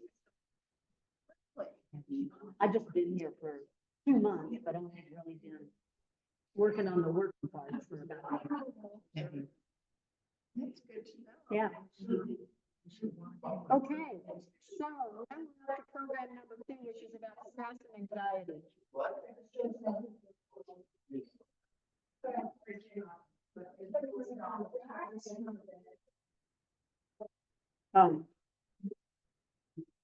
Thanks for the reminder. So you all have an handout, which basically has 2 surveys. One that I created that's about determining if your animal has pain. And you have the dog one. I got that one too. And then there's another one on there to help determine if they have stress and anxiety. And to what degree, depending on how high the numbers are, makes it whether or not it's more important or less important. We're going to talk about what's the underlying reasons that stress and anxiety starts to begin with. Now, this is a funny thing. So I've done these programs obviously before. I was updating the program to fit this group. I forgot where to get that to go away. Oh well. And I was Googling up to find pictures of Australian Terriers that were showing them being mean or bad dogs, or there were none. You must have the perfect breed. Bad Australian Terriers do not exist. There's no pictures of them out there on the internet. So I had to use a pit bull. So anyway, all kinds of stress can lead to anxiety, what we know it to do. So where does the stress start? Well, stress could come about because of where they go. Maybe there's environments and situations that make them feel more stressed than another. Personality of another individual, a dog, that rubs on them the wrong way, or they got this stand up. I can't be myself when I'm around that dog. Lead stress because begat something else. Something always begats something, To eat can also lead to stress because if we don't have enough of the right nutrients, talked about calcium and magnesium. If you don't have the nutrients that allow the body to be calm, you're never going to get there to begin with. And then what's happened along the way to them? So, were they in an accident? Did they have a bad ownership? Did they not get enough of the right attention when they were in those nurturing stages? And so they act like they've been beaten when they haven't. It's because they had no good human contact. So would they act the same as if they had bad human contact? All right. So life is a constant balancing act.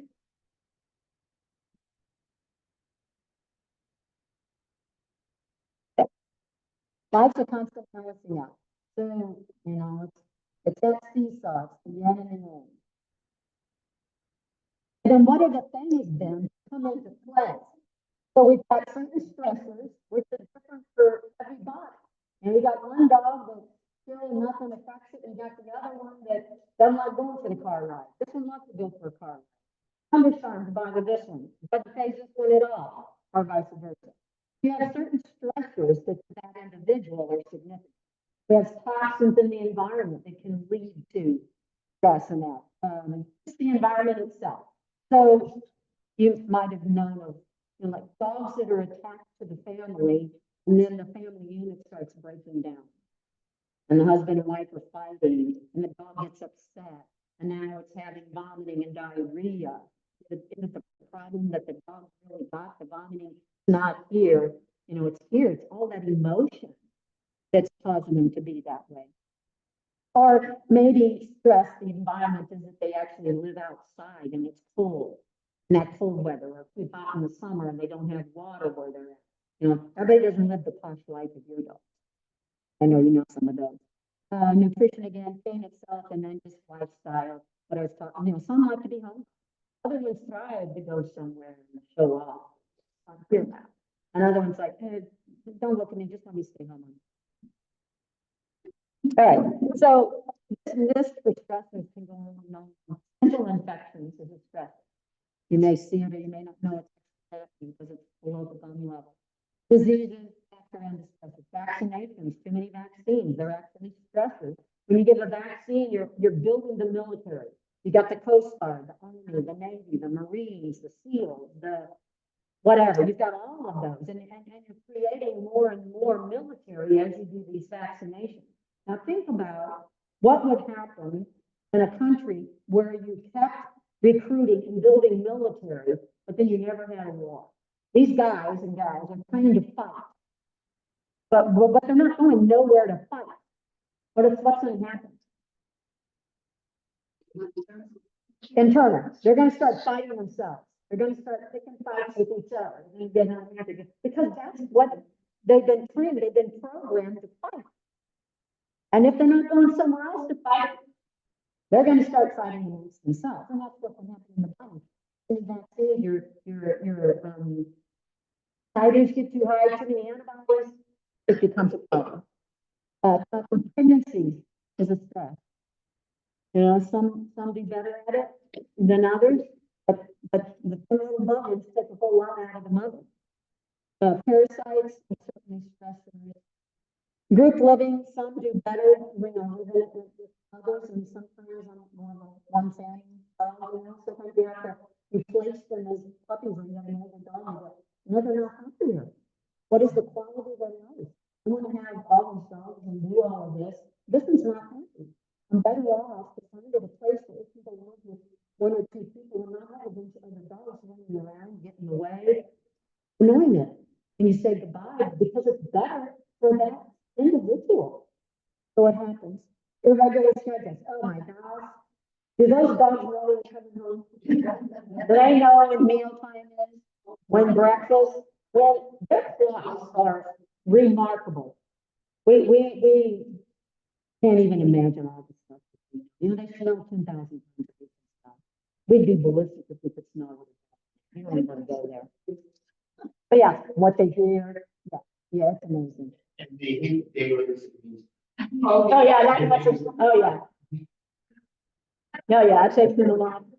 It's not their problem, it's your problem. It's like, and, don't you know? Yeah. So, yeah, they don't like that. They like consistency. They like to know what they can depend on.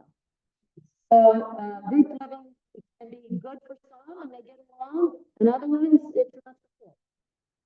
Moving, some of them go with the flow, and others like, no, I like the old place better. I'm not good with change. Vaccinations, these injuries, all those kind of stuff. Having to make decisions.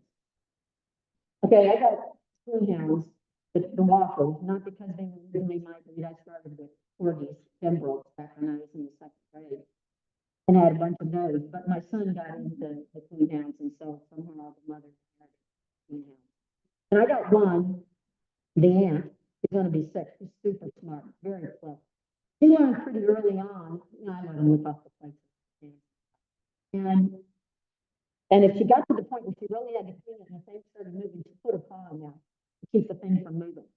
Now, the boy dog, which is her nephew, 2 years younger than her, he's a sweet fellow, but he's not real clever.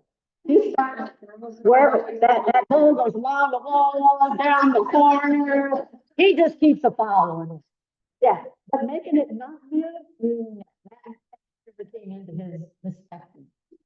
So for some dogs, making a decision for that one that's like very almost feisty, it's like they want to solve the problem. It's like trying to decide, okay, what do I do then? Which way am I going to pose it? Can set them up. And then of course you get the one that doesn't really want to make a decision, now has to make a decision. And they can throw it into it. Because it's like, oh my God, it's my turn. Especially in that household where the one that was the matriarch dies. And the number 2 now all of a sudden feels like you really don't want to ever be number 1. They'd rather just kind of hang at 2. You know, it feels like it's to take over because it's number 2. Sometimes you get that fight because one of these other ones go, I'm leapfrogging. You didn't jump fast enough over the ball. So you can have all of that kind of thing because some just they would just rather be followers until believe in somebody else rather than.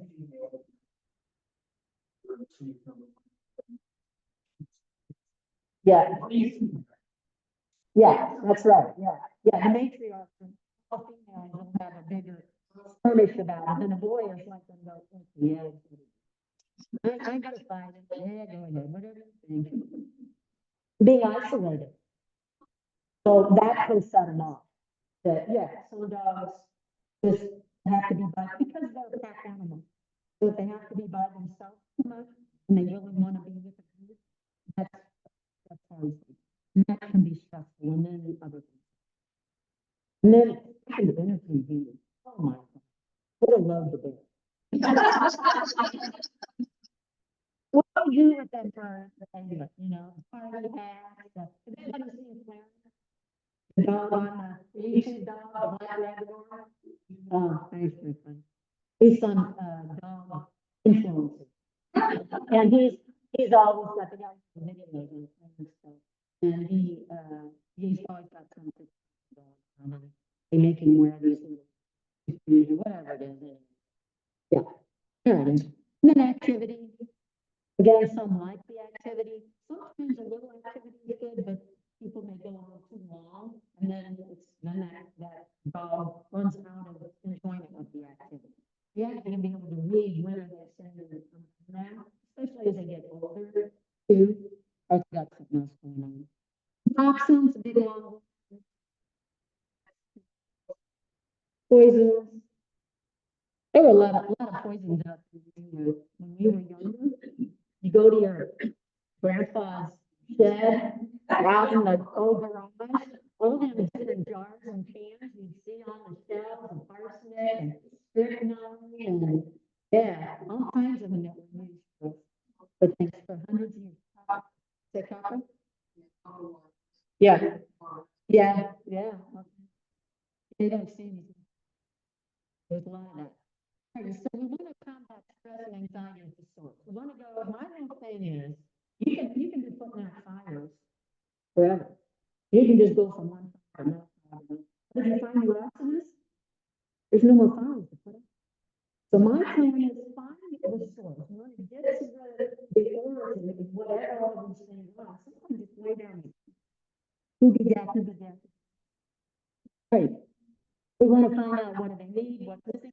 We want to do this from an individualistic approach because different lines have different gene tendencies, different age factors. Everybody's their own self. So we want to find for that individual, what do they need? A lot of people now realize that what was presented in the 1950s, that putting the dog out in the green bag, and then that's, they found them, they were not good. But that's not everything that's diagnosed for the whole world. Let's take a survey. Who here thinks raw? Okay, you got a couple raws. How about freeze dry? You might use them as snacks. Yeah, we can use them for, yeah, okay, good. And then, who thinks hunger? Maybe, is it an animal? Oh, okay. Okay.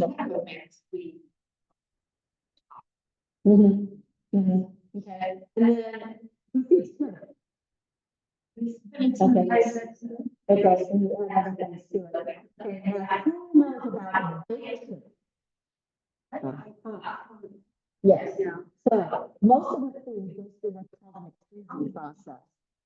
And the extrusion process means it takes those ingredients, go into a hopper. Now, when you're in Korea, they used to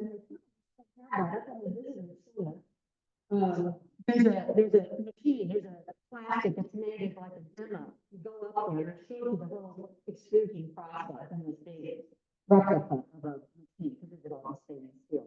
Anyway, so they take these ingredients, they put them in the hopper, and they get all popped up, and then they put stuff in there, chemicals in there, turn it into a slurry.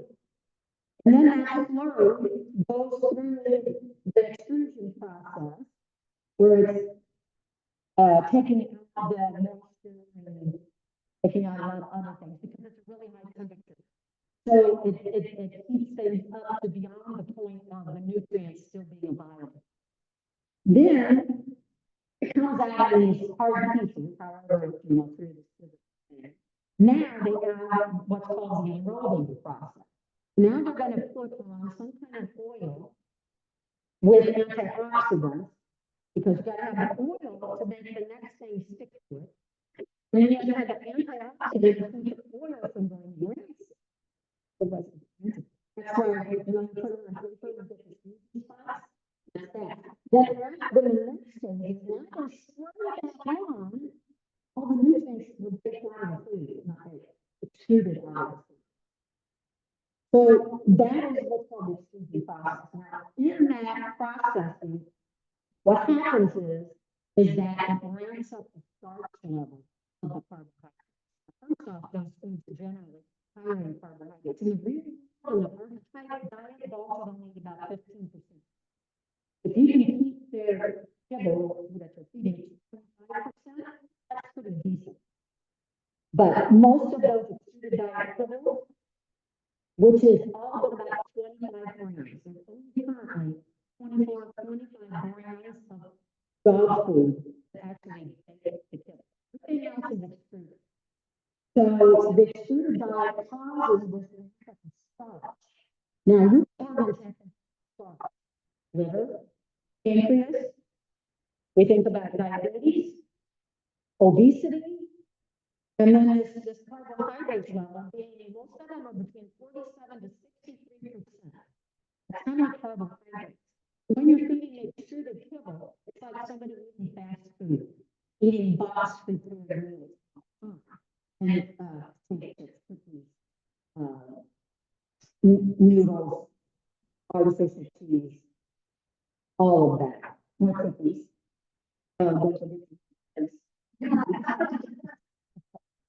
So it's that because it would be when they do need a lot of protein. So the extruded diet is not good. So in about 2015 and 17, there's a research project done through CCAN, and it's really with the founder of the Lotus Street.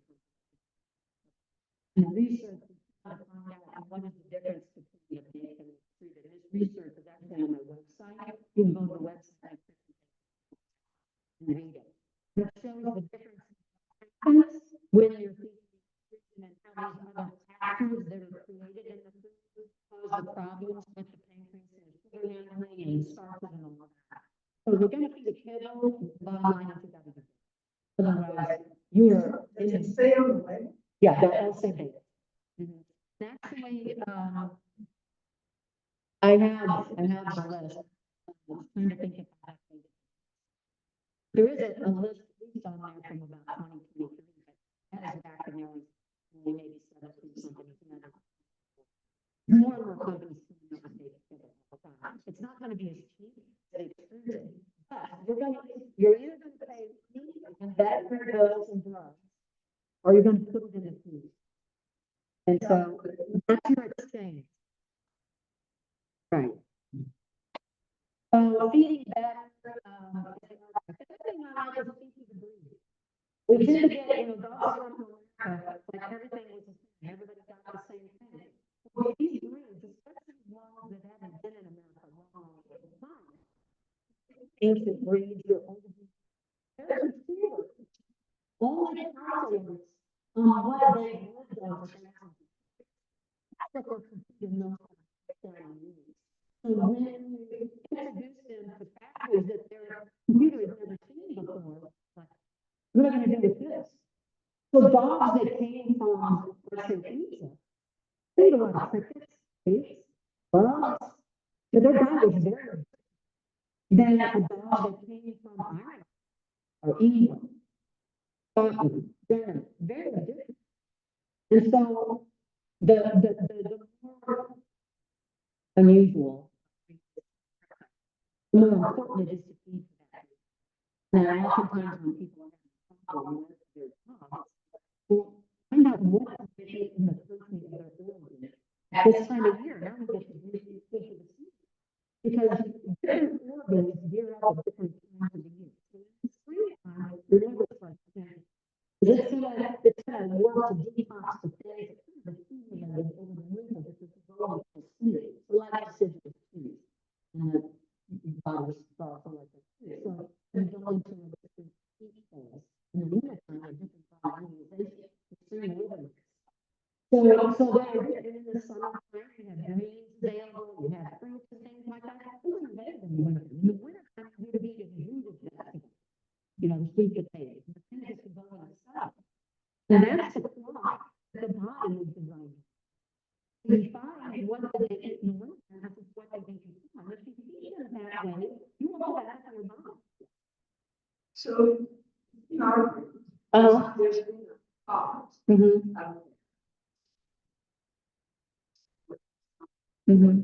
That lower protein, which always blows my mind as to how to make that happen. You might be wrong. You end up with a high protein. Do you know anything about that? So the dog is all about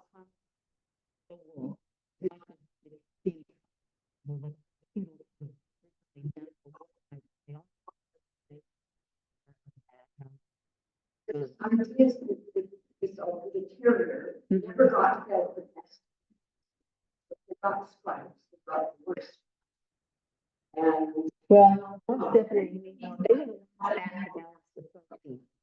And they probably found a mouse. Probably it is. Yeah, yeah, the only thing is to see left is the asshole in there. And the safe. Yeah. Yeah. There's a lot of lizards, crickets, snakes. There's a lot of other things. They know where the sequence because of where they live. I'm telling you. What? It's when the thinking has been like us doing minor. No, they have to have.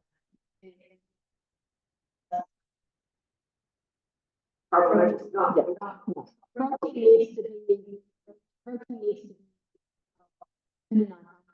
humidity level is 30 to 45%. And needs to be around in that same, that needs to be, say, 36.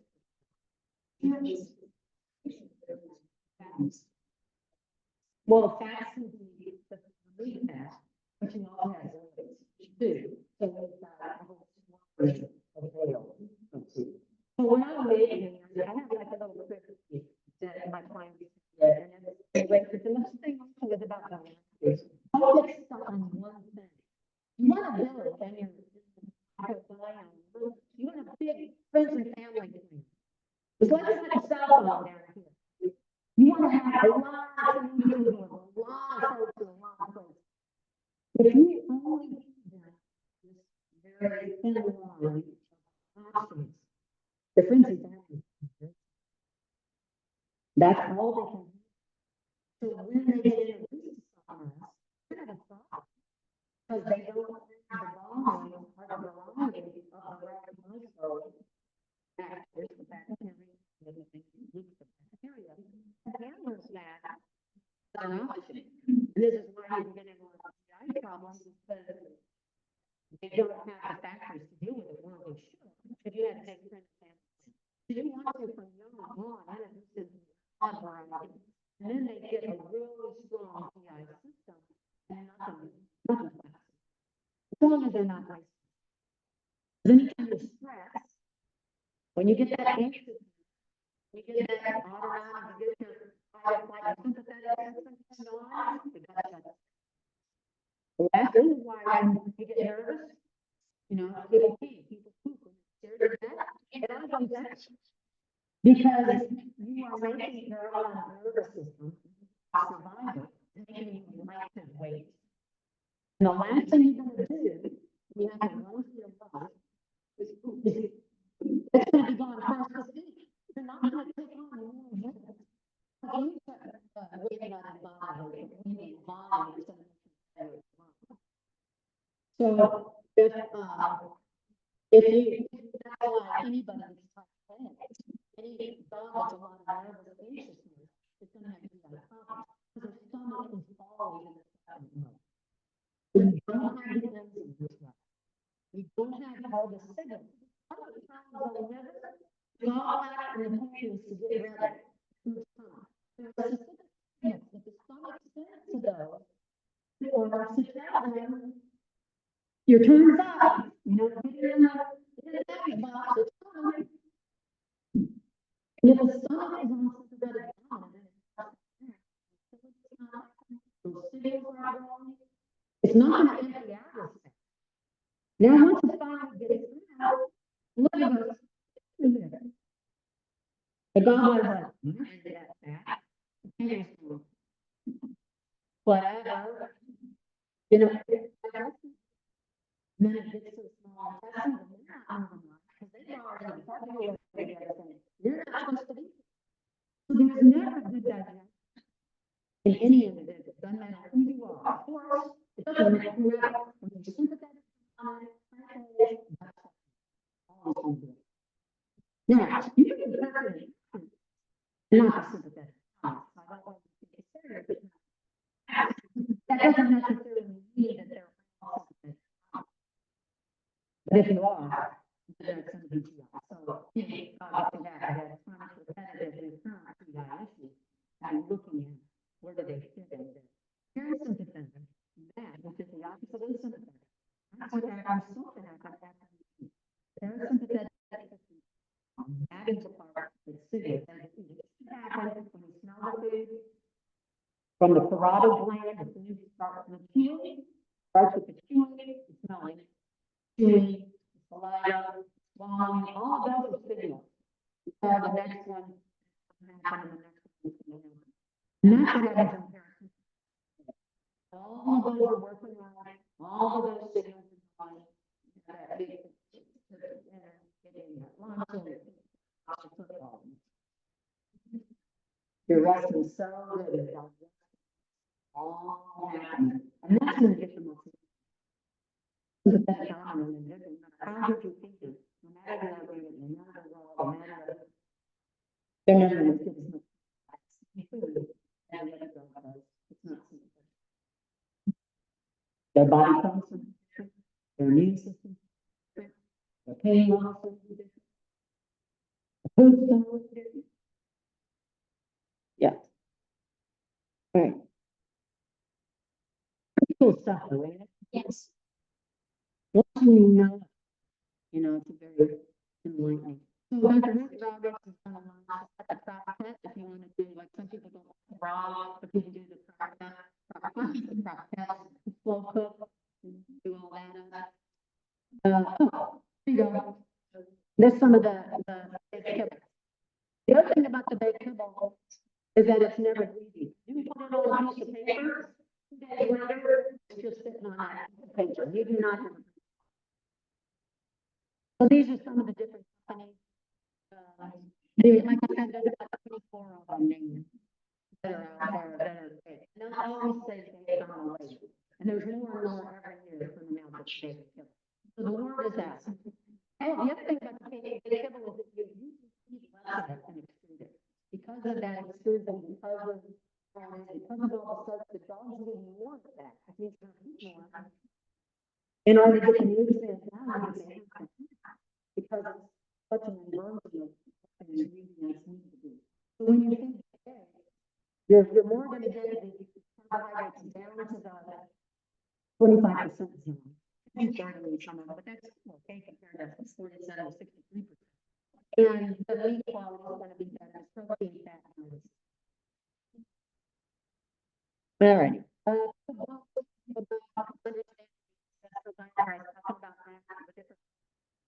Excuse me. Judy Morgan, anybody know her? YouTube's looking at home cooking.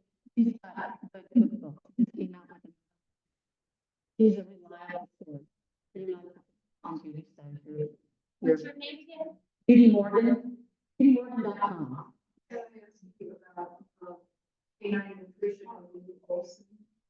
Oh, no. All right. So if your animals start to stress, so what I do is, the first sample, that's the laboratory. And it's like having a crystal ball. You can tell where this individual has been. It gives you nothing about the history. And you can see what's going to happen to this individual in the future. Doesn't change. You can tell where they're headed. So this is what I do. This is what I do for 20 years. And I'm a little bit when I get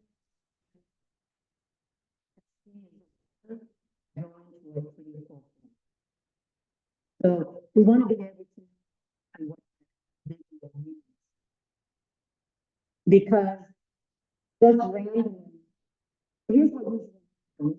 You want to do something about it for them because they got this problem. So you need to think about it. Well, let's try this and see what works. All kind of the result drugs. There are some drugs that have, probiotics in it. They used to like, they didn't even think probiotics. And some of them have supplements that, well, let's try this and see how it works. Okay? Your money, your dog's time. You go back, no, that didn't work. Well, let's try this and see if it. You might as well just put a dog away. Have a game and have some because other than having the category of this should work this, it's just a guess. And oftentimes, again, the whole thing that if it's a good lot, then no. We have to be cautious about that. So we want to know there's actually testing that we can do. We take this first sample, go to laboratory. This is the 67. Got started with teenagers. Some of them with the animals too. It's gaining in popularity. And in testing, a lot of veterinary universities now that actually have done research. I've written a book on how to interpret testing for animals, and I've been published on research. We use massive companies to find out exactly what the mineral and the toxic metal levels are. So when we take this fur, now it's shaved off up here. But when that follicle was forming, and here, that hair follicle, all of its nutrients came from the food of the body. We call the interstitial fluid.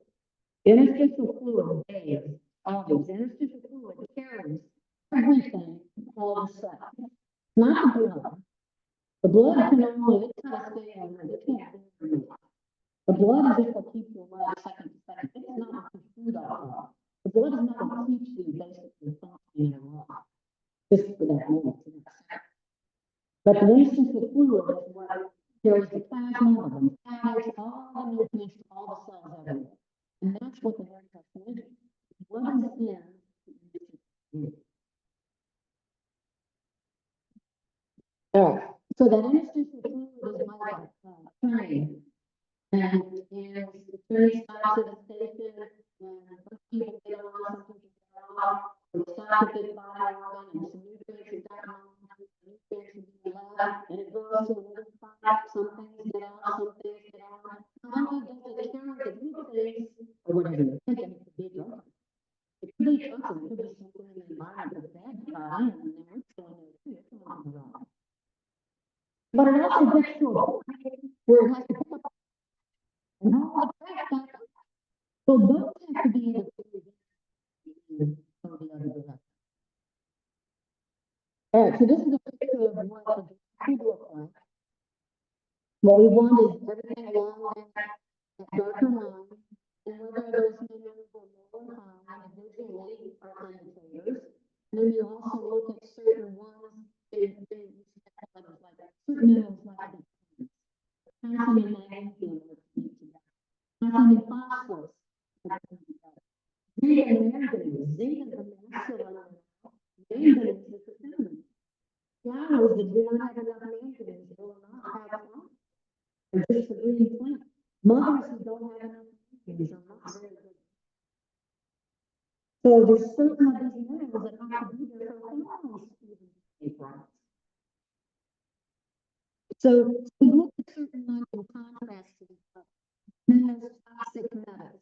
Because those can be there or interfering with other things working right. And the only reason toxic metals hang out is because that individual didn't have enough of the right items, minerals, acids, fatty acids, blah, blah, blah, to be in those little receptors. If you don't have the right thing to be there, something else will come. The body would, there's so many animals, so many things. It will keep something wrong there in order for a process to happen, because that process doesn't go, you're going to be working. But that bad thing that's there doesn't lead to optimal survival. It'll keep you alive. So I can tell this story, Mr. I don't know. So yeah, this is my analogy. But the old cars, so like you think back 50s, 60s, some boy got this car, this whole big car from his grandpa. And it really needs super gas put into it. But he doesn't have enough money. He wants to go to the city for, because there's a big party going on. He wants to go over there. He don't have enough connection. So he just puts it in the So what happens to the modern knocks and pains, butters, don't sound good, but the butters are on the road, and you have the front, you got home. But if you continue to do that car is not going to. Like when the right thing is put in. That's what happens to the body. So once you put the right things, once you make the right things, the correct vitamins and minerals be available in enough quantity, then the body kicks out the best. The aluminum goes away, the mercury goes away. The cadmium is on the top and from the bottom. That goes away too. This cadmium is so hard. Okay. So all of that I can tell you because of what the steroids do, the body, cellular levels, the adrenal glands, pituitary, how does this individual back up carbohydrates and sugars, proteins, how they get these proteins, and all of it from this. To give you a layout of what you need to do to get them. Yes.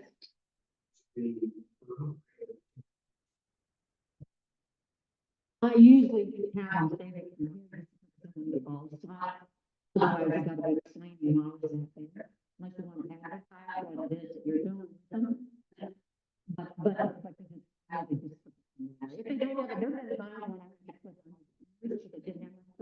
of the tail, a lot of places, and you just record where it came from. From that sound. Mhm. Mhm. Mhm. Well, sometimes exercise, because there are inflammatory patterns on here that say this causes rest more than it needs to do. So there are things about that heritage, and there's also inflammation lines. I can tell you numerically how much inflammation is on it, and measure itis, any itis. You may not see it, but it can still be happening. Dermatitis, colitis, gastritis, arthritis, any inflammation is a part irritable bowel, any of those. I can give you a number of how bad that is. And then we can reduce that by what we do. Yeah. Mhm. You can hear. Here.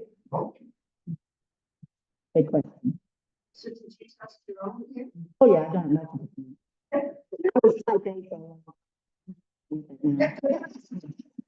I didn't know the fire.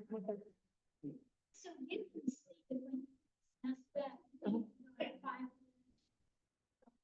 10 years, we don't, you know, 15 years, and you can see it change in those Yeah. results, right? So you do your diet. Well, actually, you can start doing as soon as they're born. Sure. We know, Which is so it goes to 90 days.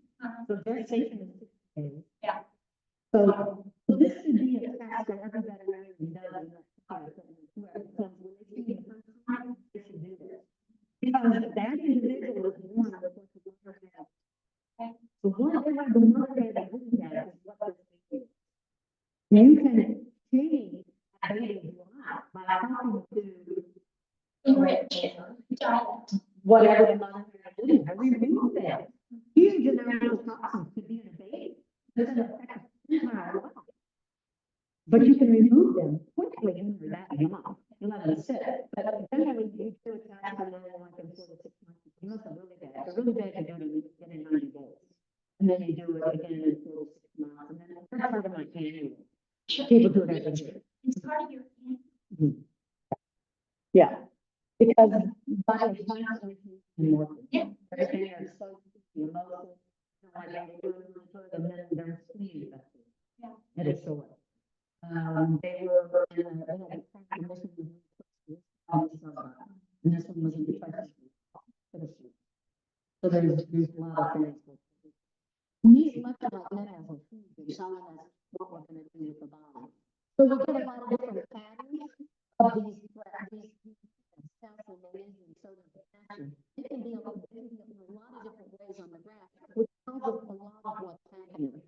Calcium and magnesium, those two are going to tell us about carbohydrates. Calcium tells the pancreas to let insulin go. If you know it.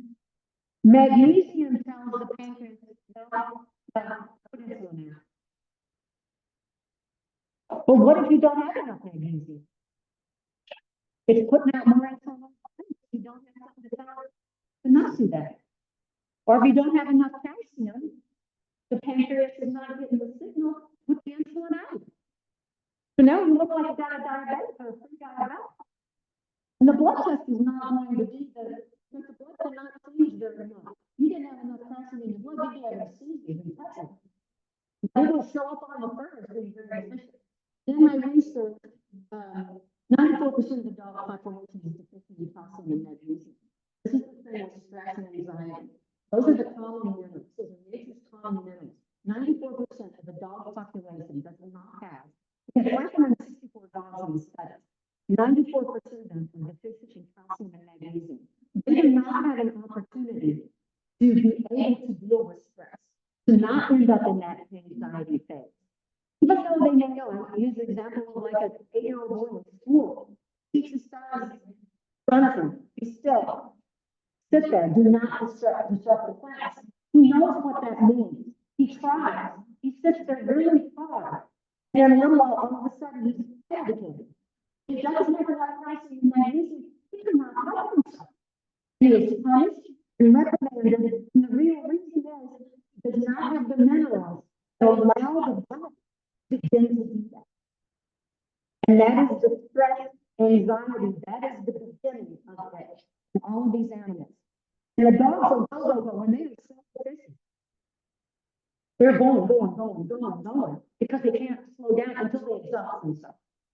And then they just collapse and then there they are, and they'll regenerate their bedding, and the next day they're up at it again. But live that way. Sodium and magnesium tells us about the adrenal glands, calcium and potassium tells us about the thyroid, and I can tell you so much about what's happening. Each of these work in a tier that helps them give that individual the right amount of energy to use at the right time. So you're not burning yourself out in an early age. The difference between blood and fur, the blood has to stay pretty much within that really narrow band. Blood tests are okay for like an acute change of something, but it doesn't give you the timeline of what the fur does. And it's not going to predict. It can just tell you, hey, when we do that blood at that moment, here's where that animal was. If you got a cat and you're doing it, it's already distorted. It's not like it was before you put them in a coder and put them in the car and got to the clinic with the barking dogs, and then they had to be held and their neck up and then shaved and flippers. None of the blood was done. Whole different blood sample than what it would have been taken from home. So all you know with the blood is that second, that's what was going on. But it can't, it's not the pre like the and the thing also is that because of the way the interstitial fluid is and the concentration, we can find things that are 1,000 to 10,000 times more minute. It'll show up on a person. It won't show up. And also the blood is constantly pulling things out. It moves things out because it only allows certain things to happen. Only certain things can be there.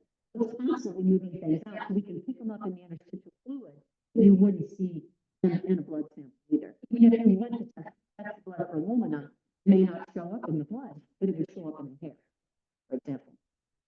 Right. So our stress response, so the connection is calcium. We have to have enough calcium. It's not going to be in that sympathetic tonic. You get bruising, you can get high blood pressure. That's metabolism. These are going to be ones that eat like a star, especially if the sodium is high. The sodium is our inflammation level. So we have to have enough calcium. Magnesium calms the nerves. Every heart condition, magnesium deficiency. Pre-diabetic, magnesium deficiency. We see these graphs where they have low calcium, low magnesium, and low manganese. Manganese is helpful to the inflammation. This is a precursor to cruciate point. I can look at one of these and say, this animal is likely going to take cruciate. And when I graduated from vet school in 1980, and for years beyond that, until the 90s, if you had 5 cruciate pairs in a year, you got to do quite some surgery. And they went to keep their own back then. Now, there's clinics that could have 5 in a week, 5 in a day, depending on how big they are. Mostly because the doctors didn't live back then to look at it and go, why is this so different? So prior to more glyphosate, prior to the tropical flea and tick, prior to many things, we didn't have so many cruciates. So the calcium and magnesium and manganese had to be more available in those joints because we just did not see them. We saw as many dogs. And if they had been lame, you would have been doing something, but it didn't like it does now. So 94% of the population is low in calcium and magnesium, and these individuals, this is why we have so many cruciate pairs. So you fix that early on, and that will not happen. But you need to know, and then you regulate, because you don't want too much of it either. All right. So magnesium calms the nerves. Many tests there. Some of them done in rats, some of them done in people. You know, there's a lot there. Showing how magnesium interacts. Corgis are real bad at getting the nerve center. Do you guys get that? They stand and a little bit. Oh, sometimes that's just dreaming. Yeah, I get to blinking and fixing all kinds of things. Yeah, magnesium can be that. So muscle training for magnesium deficiency. So giving them gabapentin to sedate it, so you don't see the cardio. Didn't fix the problem. only makes everything else weaker. Now they're not sermons, and you're not seeing it. You're thinking it's not happening. It's still going on. It's just been numbed.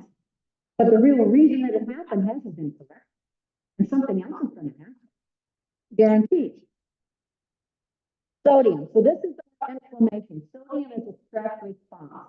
Sodium on track is what the kidneys have to do because of what the adrenal glands are producing too much aldosterone. When this inflammatory marker, when this high sodium, this isn't salt, it's just sodium, sodium being retained in the interstitial fluid. This is what happens in the body, and the higher that is, and the longer that's there, the more inflammation. But we also know from studies that before those cruciate ligaments tear, there's always inflammation in it. Now, that animal may not be right, but there's some kind of an inflammatory process going on. And that inflammation in their cytokines, I think, eats away at that makes it not as healthy and sturdy as it was. But it wouldn't have gotten to that point had there been enough magnesium, and the adrenal glands weren't producing that pro-inflammation hormone that the kidneys had to do something. Now this goes on for a long time. The kidneys are overworking. And you go, why did I get kidney disease at a young age? This could be part of it. Because they only have so many miles. And they run out of miles years before their life has to begin. And they should have run out of miles. All right, so sodium is about the stress, it's about the aldosterone, and it sends signals, and sodium pushes magnesium out of cells. And the sodium is how the magnesium goes. The magnesium goes, the calcium goes. We got this, you know, it's a bad wheel going on. You gotta get the adrenals corrected. The sodium has to come down to allow the calcium and magnesium to come up. Now, in the interim, you give them extra, and it's gonna go to all those places it needs to be, and it's gonna help that body. It takes them a while to get the reserves built up, where you can come down on your supplementation. All right, so that's just more about that. I tried to find a mean picture of some kind of an Australian terrier, and there were none out there. I would have put that one right in there, but it didn't happen. Okay, so what do you want to know? Yeah, before you just give some kind of a supplement, you want to know, is this the right thing? One I have a real big problem with is vitamin C. That all of these companies think because humans need vitamin C. We do not make vitamin C. Guinea pigs do not make vitamin C. Dogs and cats do.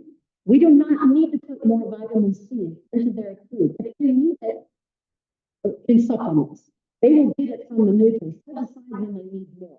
And the reason the vitamin C is a problem is all the time balancing these breeds that I ever prescribe vitamin C is when that calcium is. Vitamin C will pull calcium out of the body. So now you've got your animal on 3 different supplements, each of which the company felt they needed to put vitamin C in there for their immune system, which they did not. But you do not know that this animal does not have enough calcium. And you're just sucking water. So I have a developing psoriasis. Well, it's gonna be natural. It is sugar, you know, there is something. You know what, the word I find out if it's a problem is if you do the TMS. Because maybe that individual calcium is. And maybe that the vitamin C that's in the orange actually helps it out. So, you know, they know how to go find that place in the yard or the field that has it's gonna make them better. So it could be. Right, vitamin C, this is why you don't want to just arbitrarily. Vitamin C lowers calcium, copper, lowers zinc. Every body is deficient in zinc. Zinc is huge for the immune system, for the liver, for the skin. Dogs that have irritations on their ears, on the edges of the where they get that crustiness. That's a zinc deficiency. Lips, where they get that oozy thing on their lip boundaries. That's a zinc thing.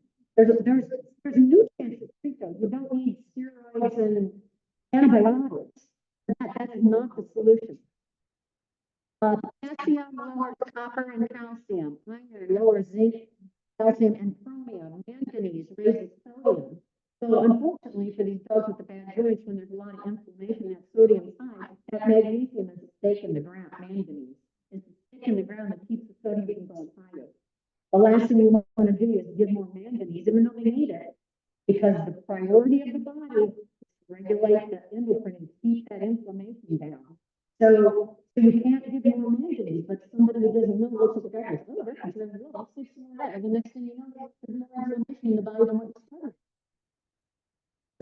really fun. You can see like, it is really, and if you like puzzles, you like being in so solving the mystery. This is the way to it. And the reason it's so fun, because I think again globally with all of these is because every mineral is connected to another. This mineral wheel was created back in the 50s. Every one, and these are a little bit different for different species, like herbivores, certain minerals that are more important and have a hierarchy than it would be for a carnivore versus an omnivore. All right, but anyway, they all balance and it's like we cool. All right, so I do these all the time. I actually have an academy that I use here to train doctors and animal nutritionists on how to do this, so that there's more animals out there having the opportunity to benefit from this kind of testing. And then also there's Chiropractic.com, which is a company that these guys, entrepreneurs, contacted me. Oh, going on 4 years ago, we created this. So it's an online where you can go online, you get a little kit, you shave them, you mail it out, it goes to the same laboratory that I use, and all the answers, it's my brain uses computer. And when the stuff comes back, it spits out all the answers of what I would do for that individual. So you can go to Chiropractic.com and have it, or you can contact me. When you do this, it's a lot of data, and it's like doing a 25,000 mile checkup on the car. It's looking for things that are unseen. It's looking for the hidden entities that are really the source of the problems, and then correct that along the way. So being able to do this for tissue mineral analysis allows us to understand the behavior of that individual. Why are they doing it? Why do they act that way? And some of it can be an incident that occurred. But if they have the correct, if they have the correct, it didn't really happen to be fun, but. Oh, sorry. I'm not. Okay, already. There we go. Thanks. Yeah, so while there can be incidences that happen that cause an individual to act in a certain way, if they have the right minerals and vitamins to keep them stable, they wouldn't have fallen into that behavior.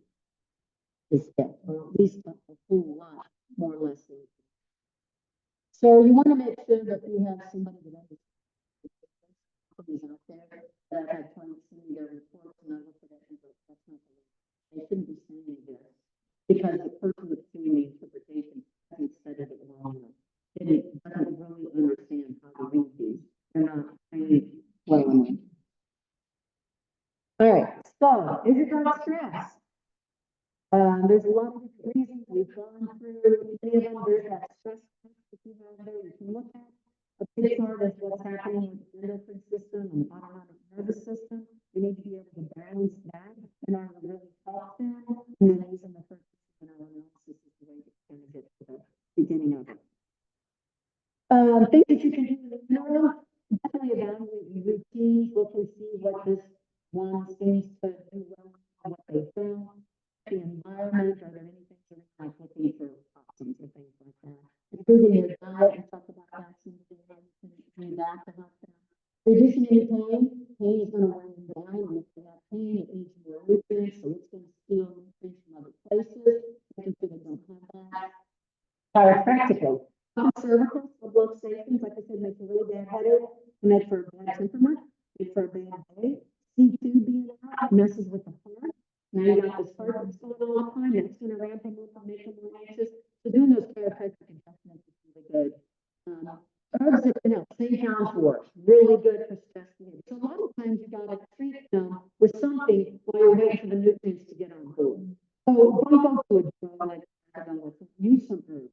St. John's wort, valerian, kava, basalol, sulfap, all of those are good herbs to help. And I actually have a liquid herbal called Chiropractic. It has 4 of those in it that you can do that, whether it's a thunderstorm or car ride or whatever. And then diffusing essential oil can really help with pure. That's right. You got to make sure where you get. Yeah, there are many adulterated companies out there, and you have to make sure. Go there and you'll have the other ones, and there may be some others, but those are the ones that I feel.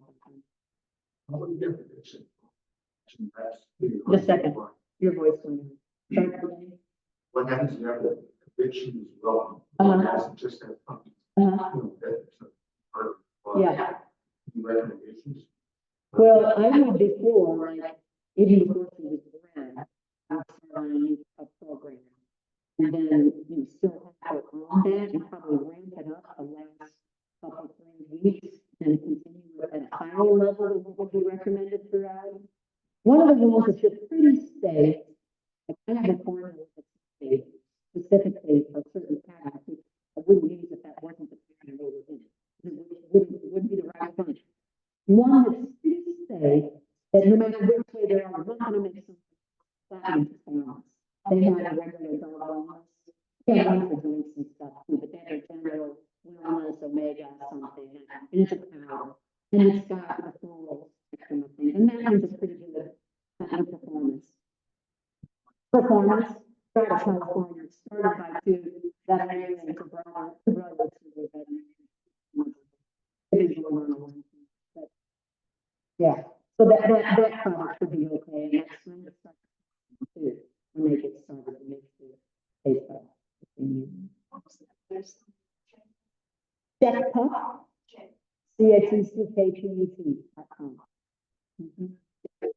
So if you do for analysis, say,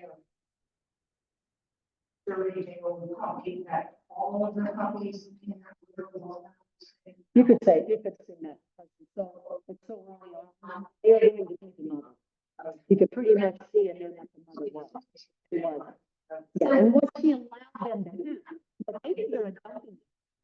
And the mother's talking. That's the mother's fine line to get rid of it. Get rid of the fat. They'll put it in the blood supply and the puppies get it. So the puppies could actually be worse off. But the mother would read on her. Because let's say you had one on her before, now you have these puppies done. And there's so much work. It's because she was eliminating stuff to make her body healthy. And they ended up with it. But yeah, you could do just one puppy in the litter at 4 weeks and know pretty much what everybody wants. Yeah. Now once they get out of your hands, then they have different food, different vaccines, different lifestyle. It won't be the same. You recommend testing? Well, you start when they're weaned, and then see what they got. And then they may need another one in 3 to 4 months, or it might be 4 to 6 months, and then, yeah, it just depends on what happens in their life. How often you do it. But eventually, we get to the point, some of them is more frequent at first, but we eventually get to the point where it's once a year. That we're okay. Just do our thinking. You shave the hair. No, Is it better? no, you get what we're doing. And it's preserved. So the follicle doesn't have the beautiful length. The beautiful length. Part outside, that's all the information. But we try to pluck it. This wouldn't be preserved. Oh yeah, you just stay there and back insert into the account. But they don't take any. They don't want to. The longer dogs you got.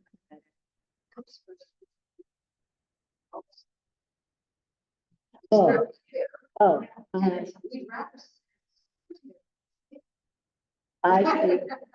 Yeah. You can't. So when you strip it, do you think you get the entire follicle? Does it go all the way down to the bottom of the follicle, or does it pull it somewhere above the follicle, because here, below the skin line? Yes, right, yeah, we don't want the, that's longer ago. If you want the more, we want the more. If you flip on their belly, that's the belly inside the back. That doesn't show up. Yeah, inside. Mhm.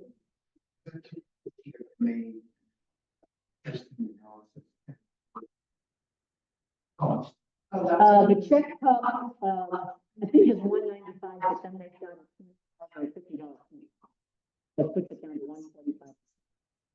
For me, if you're doing that, it's $245. That's the tax down in my interest.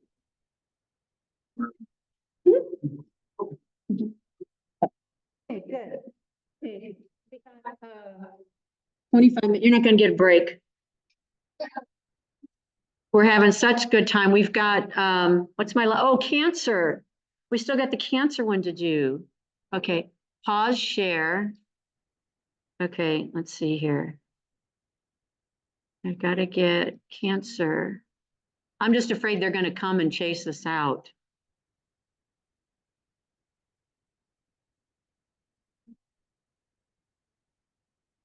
Okay, now. Okay, somebody showed me a while ago. How do I get it to the PowerPoint? That's the microphone.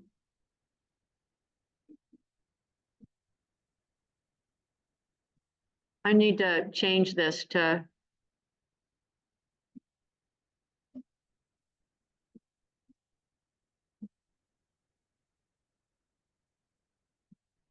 Okay. But I got it, but I got that. I got it. I'll resume it, but I can't resume it. I got to get it to the PowerPoint program and it's under this bar.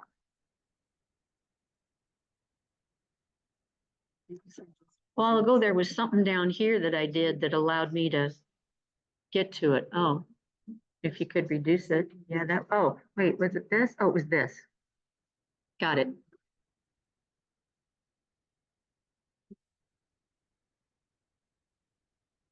Oh, that isn't what I want.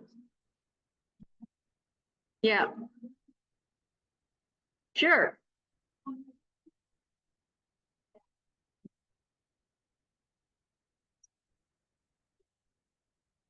Screen share.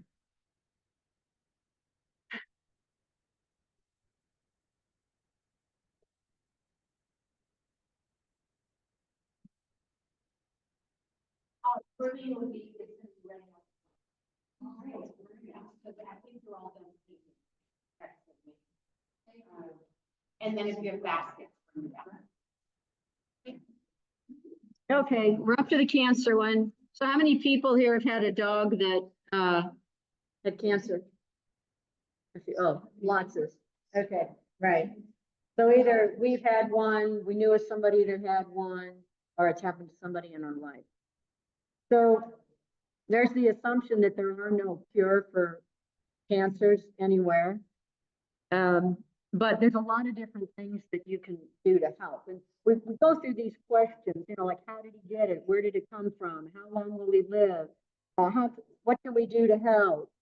How much will it cost? Those are all questions that I've had clients ask me.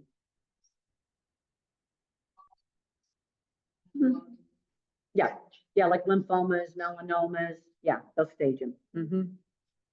All right, so cancer facts. There's nearly 100 types of animal cancers. So they can occur pretty much anywhere, just like it does in people. Cancers have a leading cause of death in dogs. It's gone up just like it has with people. 1 in 3 domestic dogs will develop cancer. That's the same ratio as in humans. Cancer in cats is less common. These are the listed out several types of very common cancers in dogs: a mast cell, osteosarcoma, lung cancer, melanomas, lymphomas, and angiosarcoma. Those are the ones that are most common in the dog. Okay, so cancer is a multifactorial. There's a lot of different reasons that cancer can get started. So one part could be some kind of something is wrong with the DNA, that gets tweaked, whether or not it's through chemicals, drugs, other toxins, something has happened, whether or not it's a genetic thing where they don't make some of their cells. There are specific cells that we have killer cells. They're supposed to help kill off the cancer. You got T cells, and they got their job. There are cells that are supposed to, it's called apoptosis, that there's a signal for a cell to just die. When it's no good, just die off. Apoptosis. Cancer cells don't get that. They don't apoptose. They just keep going. Like an alien on board. So there's a lot of different factors. Tumor suppressor genes are supposed to be there to suppress tumors. Some individuals, for some reason, that tumor suppressor gene is not to the degree that it's supposed to be. So there's all kinds of reasons. Where did it come from? So genetics can be a part of it. Environmental, chemicals, toxins, those things that you're exposed to for long term. Ultraviolet sun radiation, like skin cancers and things like that. It's really not as common in most dogs because of all the fur, but certainly only in ones that don't have a lot of fur. It could be more. We're gonna look deeper into this, and there's gonna be some things that you'll probably be pretty amazed about.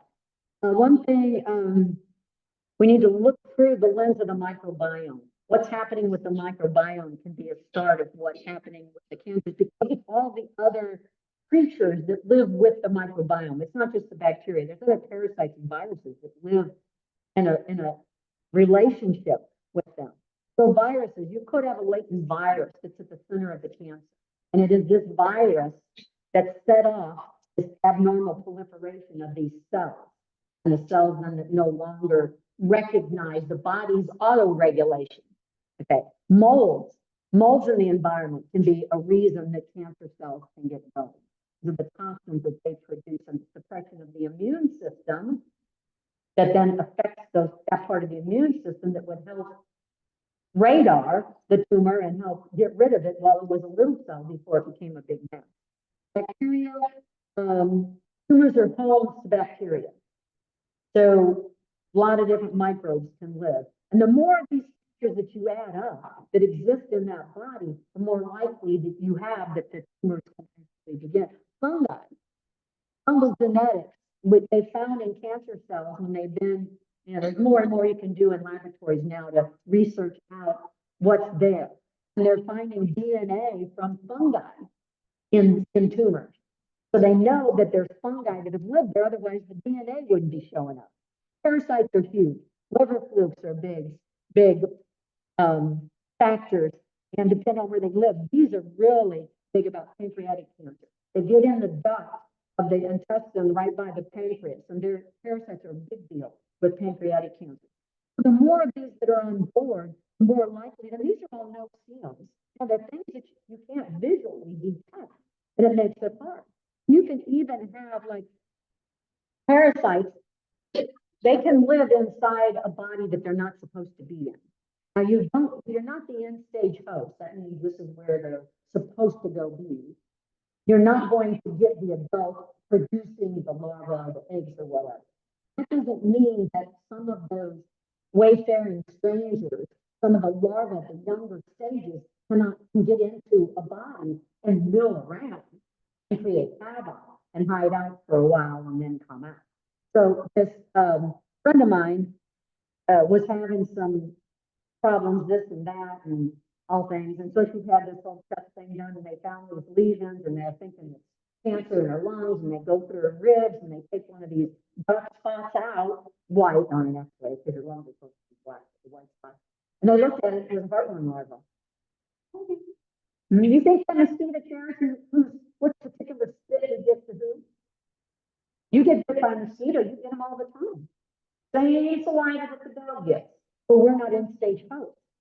So there's 5 larva stages that heartworm microfilariae that gets spit into you goes through before it becomes the adult in the dog or the cat, where they get 1 or 2, not as many as the dogs get. But you can have them migrating around through the vessels, in the lungs, and up through that L5 stage. And then she walled it up, her body walled it off. So it became more dense, and the scar tissue walled it off. So it looked like a mess because it was white. But it was a heartworm larva. You can have all kinds of respiratory problems from things that you wouldn't think would be in you, but it is. It's not the end stage. But you can get those intermediate stages. Don't care. So this is a researcher that was in California. He did a whole lot about fungal DNA and that showing up in different cancers and how that affects the immune system. It allows the cancer to proliferate. A lot of different researchers, some of them get on, you'll find them, some are on the virus stuff, and they're like, this is the thing of the cancer. Some is on the fungal, other ones on the parasite. They're all kind of working together, and the more of those you have, the greater likelihood that you can end up with it. So helminths, so that's worms, and turn human cells into cancer. So billions worldwide is infected with different ones. Helminths. Now, 3 species of helminths, worms, are classified as class 1 carcinogens by the World Health Organization. Probably not anything you've heard. The main one, tapeworms. Tapeworms are the main parasites. The tapeworms themselves actually get cancers. And then those cancers start growing in the people, or the dog, or the whoever. Tapeworms are the number one. So how does your dog get tapeworms? You know how they get them? You want to blurt it out? Two ways a dog gets tapeworms. Swallowing a flea, carrying an egg, or rag. No, not the flea. Okay. They have to swallow the flea. Now the flea is carrying the egg, and that egg came out of somebody with a little packet. It's just a packet of nerve cells that you see on the back end of them. Nerve cells. They're dried up or so moist and it moves. It has no fed, no digestive, no anus. It's just a packet of nerve cells, but it has all the eggs in it. And that's what falls on the ground, that dissipates. And then the fleas in the dirt pick up that egg.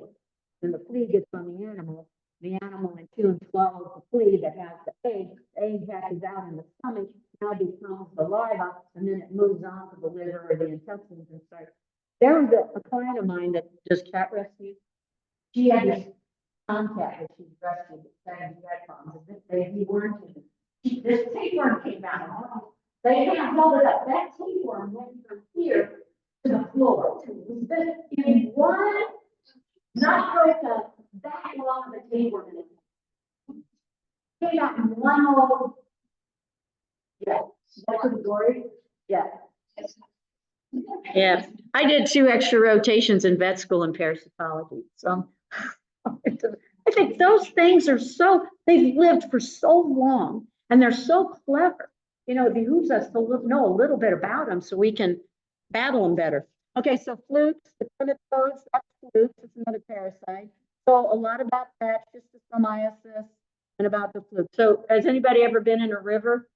Got one of them stuck on you from swimming in a river or a lake? Oh, you ain't. Oh, you did. Yeah, you lived.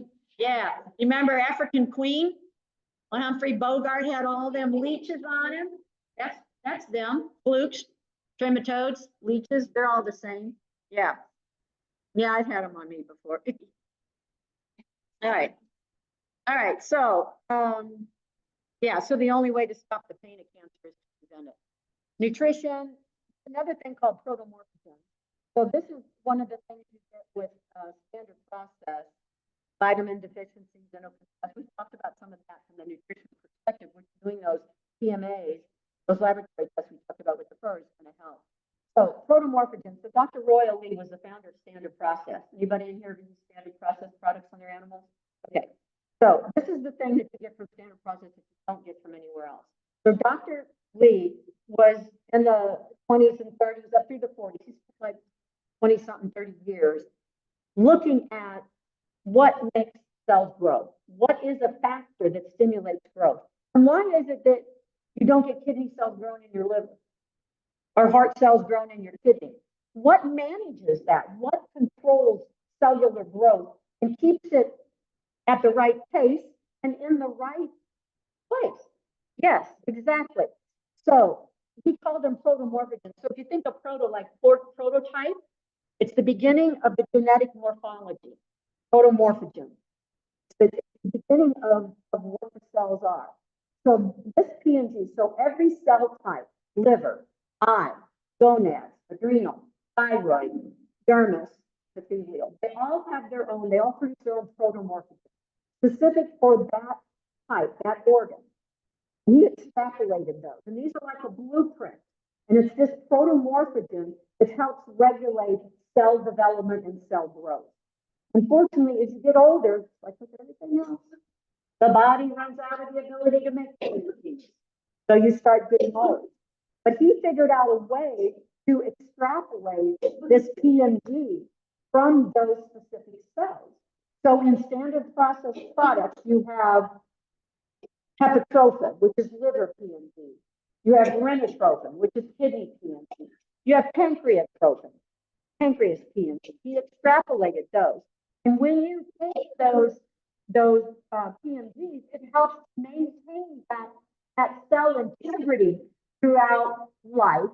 And it helps you as you're older because you're not making them anymore to the same degree that you did. The other thing we also found out was that cancer cells. So once we figured this out for healthy cells. He thought, what about tumors? They're like an alien growing out of control. Where's the control? Or why would not exist? So we thought, well, let's go see if there's PMGs in cancer cells. We went to Arkansas and collected up a lot of cancerous tissue. I keep talking, we have a little bit of time. And he never found any PMG in any of the cancer tumors that he inspected. So without growth regulation, tumors can grow, cancer can grow beyond your control because it does not have PMG. There is no regulation of cancer, which is what we see. If you could regulate it, you shut the thing down. But you can't. Right. So because this PMG is only created by normal nuclei. It's in the nucleus. It's part of the DNA. The body releases it, it comes out and floats around. You gotta figure out who's got their phone here. Is it me? It says it's off. Huh? Turn this off right there. Well, okay, sorry. And down. I lost the signal. Now you gotta do mute. Okay. See, Okay, good. Alrighty. Okay. Oh, so then the other thing is if it's these protomorphogens that balance the natural tissue antibodies. So natural tissue antibodies are good things. They help also in balancing regulation of cells, and natural tissue antibodies help make sure there's not too many PMGs floating around because we don't want that liver to get so big that it pushes out of your body in a normal state. Seeds expensive. So the NTAs and the PMGs, they help regulate each other. But that can also get out of that. So this is a little diagram I did. So this is your chromosome, releasing these little PMGs, and it gets into the cytoplasm. Then they're collected and they come outside. But for the interstitial fluid now, what we were talking about that we're measuring, this is in the interstitial fluid. It floats down in cells, otherwise they don't be dehydrated. We can have interstitial fluid.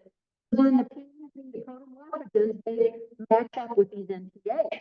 But there are times when a body has a disease condition, you can get way too many, that's not enough protomorphogens because the disease that's going on, not enough being produced.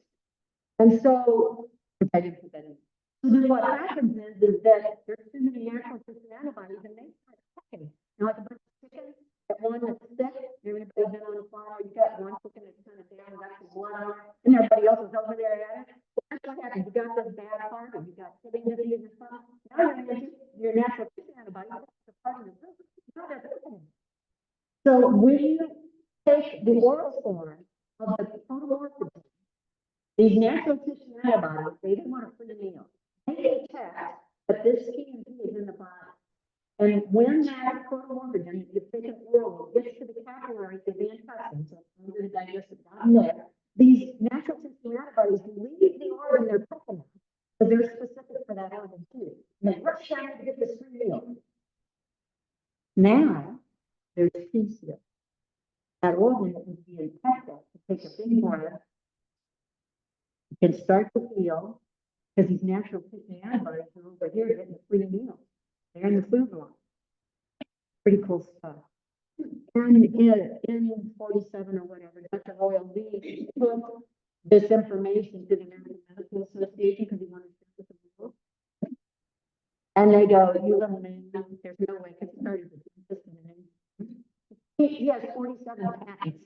He actually is the person that invented freeze-dried coffee. He also is the person that invented the general. It goes on every motor as a general. No. Governor, thank you. Not the governor. Another official. The governor. Yeah. So he invented the governors. At the 1899. He was doing root canal, and they had power sources. We couldn't keep it going in a good circle, it would, there. So he invented the governor to keep that RPM up so we could make a good root canal. And that governor is in every single whether it's a motor has the governor. So this is how brilliant this guy is. Anyway, so he goes to the AMA to share this information, and they're like, no, this is preposterous, this is blah, blah, blah. They already and they harassed him for the rest of his life, which is true, because of all the problems that he faced because of his stress. That's right. I mean, like, he's trying to save humanity with this information. So this is why to this day, the only place you can get paperwork inside of a like that is the only company. Standard process. Yeah, let's start on the human side. The veterinary side, the veterinary specific formulas came out in 2002. And I was one of their 6 veterinarians. I selected veterinary to get. Okay, so since no cell can grow or maintain itself unless polymorphisms and secreted by itself are available for the cellular fluid, the interstitial fluid, it is obvious that here we have the possible biological growth regulator. As one, the other growth regulator is back in those energetic areas. The one that stimulates the whole 8 hours or more in research at the time. So, prevent cancer, we want to have a healthy immune system. A lot of things we can do, improve cancer factor is supposed to be by the health. There's a list of different things to help immune. We want parasite programs and or helping to keep the parasite. And maybe why a lot of cancer treatments have come up good for using parasite programs and it suppresses the cure because of cure being driven by you see how that's works. Removing toxins and molds, you want to know if there's molds in your environment, avoiding vaccines, then having a consistent. We also want to have good water, and this is not good water. It takes a lot of good minerals out of the water, and you got to put a whole lot more. The company called organics.com, and this is the water filtration system that runs the water. He's got to that in the right minerals, inflammation, cancer is inflammatory, the more inflammation or the longer it's going to be, the more likelihood that individual cancer. Biofrequency treatment, you can use like virtual treatment where overall is the company or there's Zyton, there's a lot of the companies that do biofrequency and keeping it clean. Right. Traditional cancer, chemo, radiation, immunotherapy, and then vaccines that are out for some, like the melanoma, the different vaccines.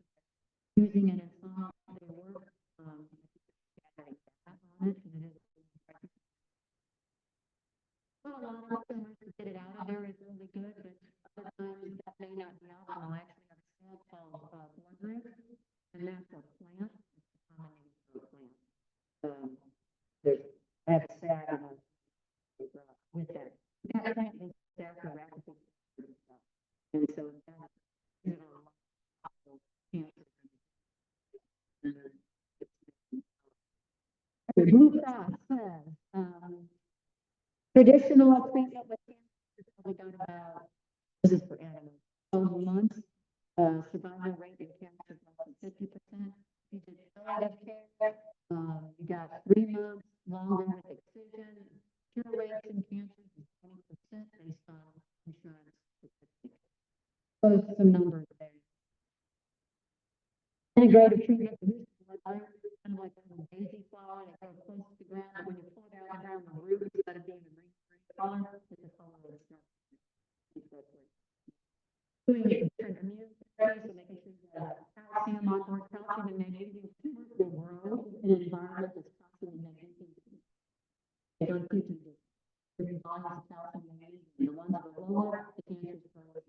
Think about this body. 4% of the body calcium magnesium. There we go. And a parasitic drugs, so we're looking at ivermectin and benzoyl. Those are the two the most looked at, doing bioresonance and then making sure you have the total morphine for that. Anytime an animal is bone cancer, you want to try to get as many of the regulations. Ozone is another disease. If you're around or close by something that's ozone,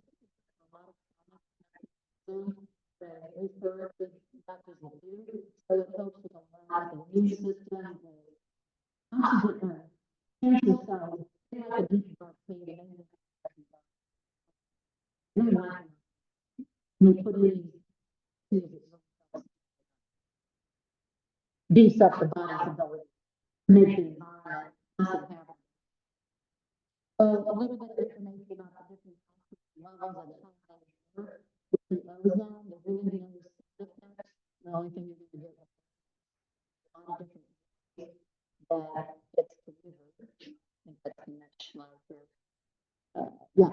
So it can be done in heat. It can percolate through machines and then be reintroduced to the body. It can be injected. There's some that get it directly. There's a lot of different urinary. They can put it into the bowel. Yeah, injected directly into the food. Another one, we talked about that a little bit earlier. So this cancer center. So there's a cancer center on okay, when it's in the room that really needs to calm it really needs to calm down. So cancer cells is another reason why dogs have well, you deprive them of their sugar, they're not going to survive.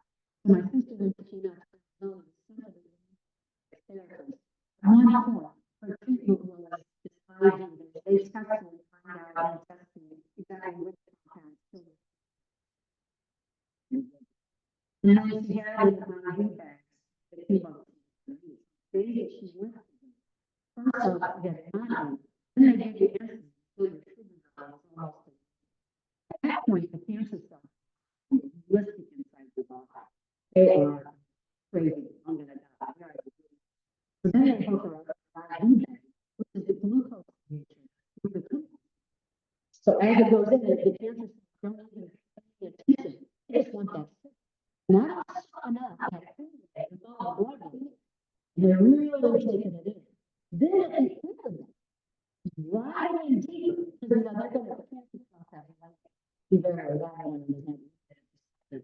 Very thick and dense. And so to drive into the core, where the heart of the tumor is. The end is just a bad DMS. They give the DMS IV that goes in and drives the chemical deeper into the tumor. Yeah, it's amazing. The thing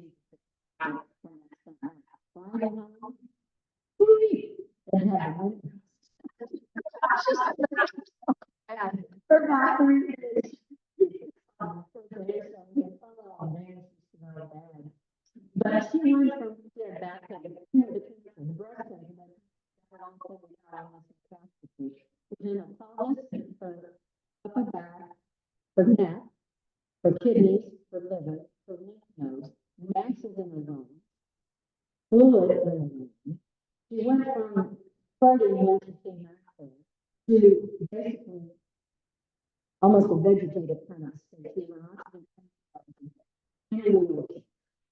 So the one for these two, I had managed all of her everything. She couldn't. By the time she left at 5 months, walking with a cane. This is 3.5 years later.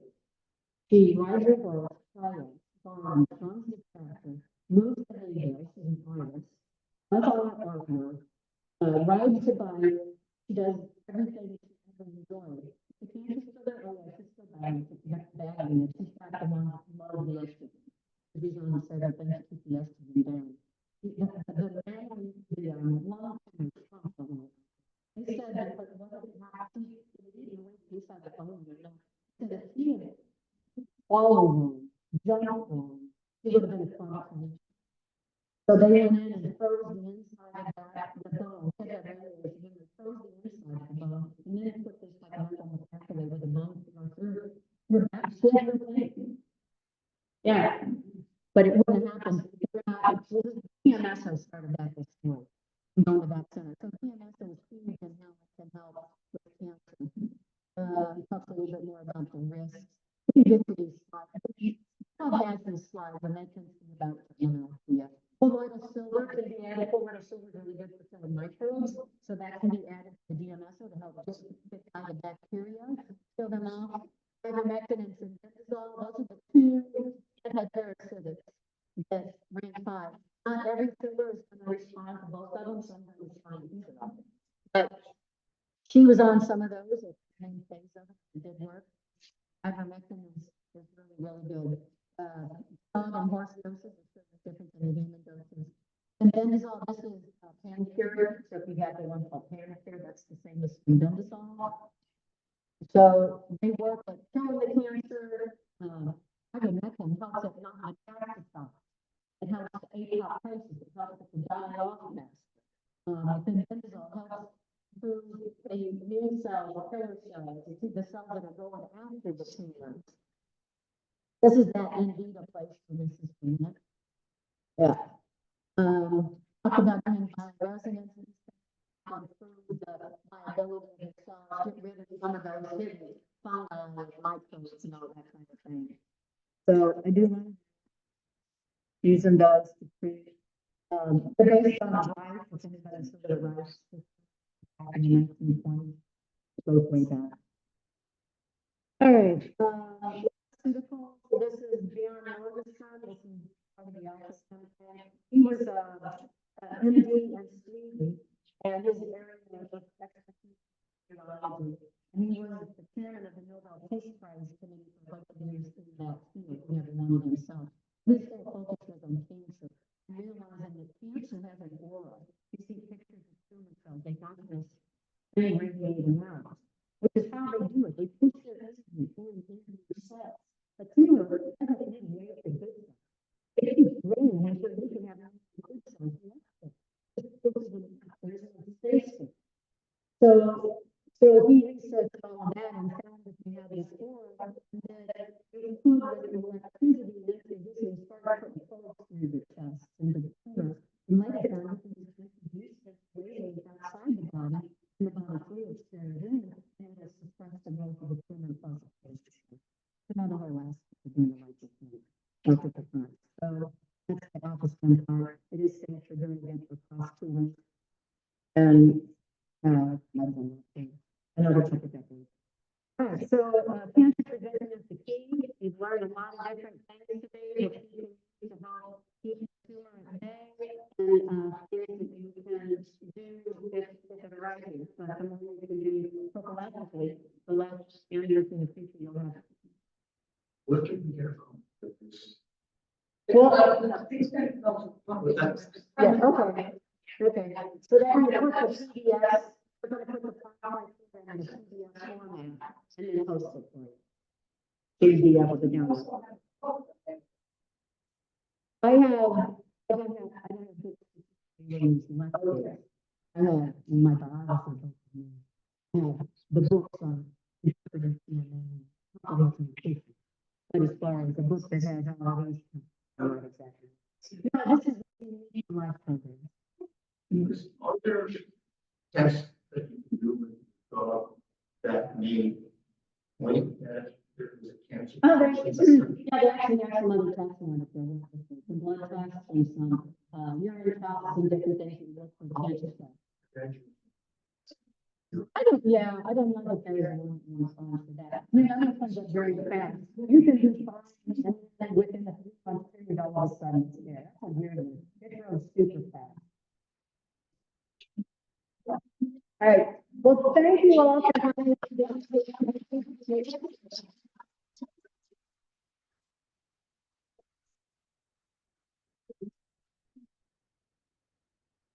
Your brains can go swim for a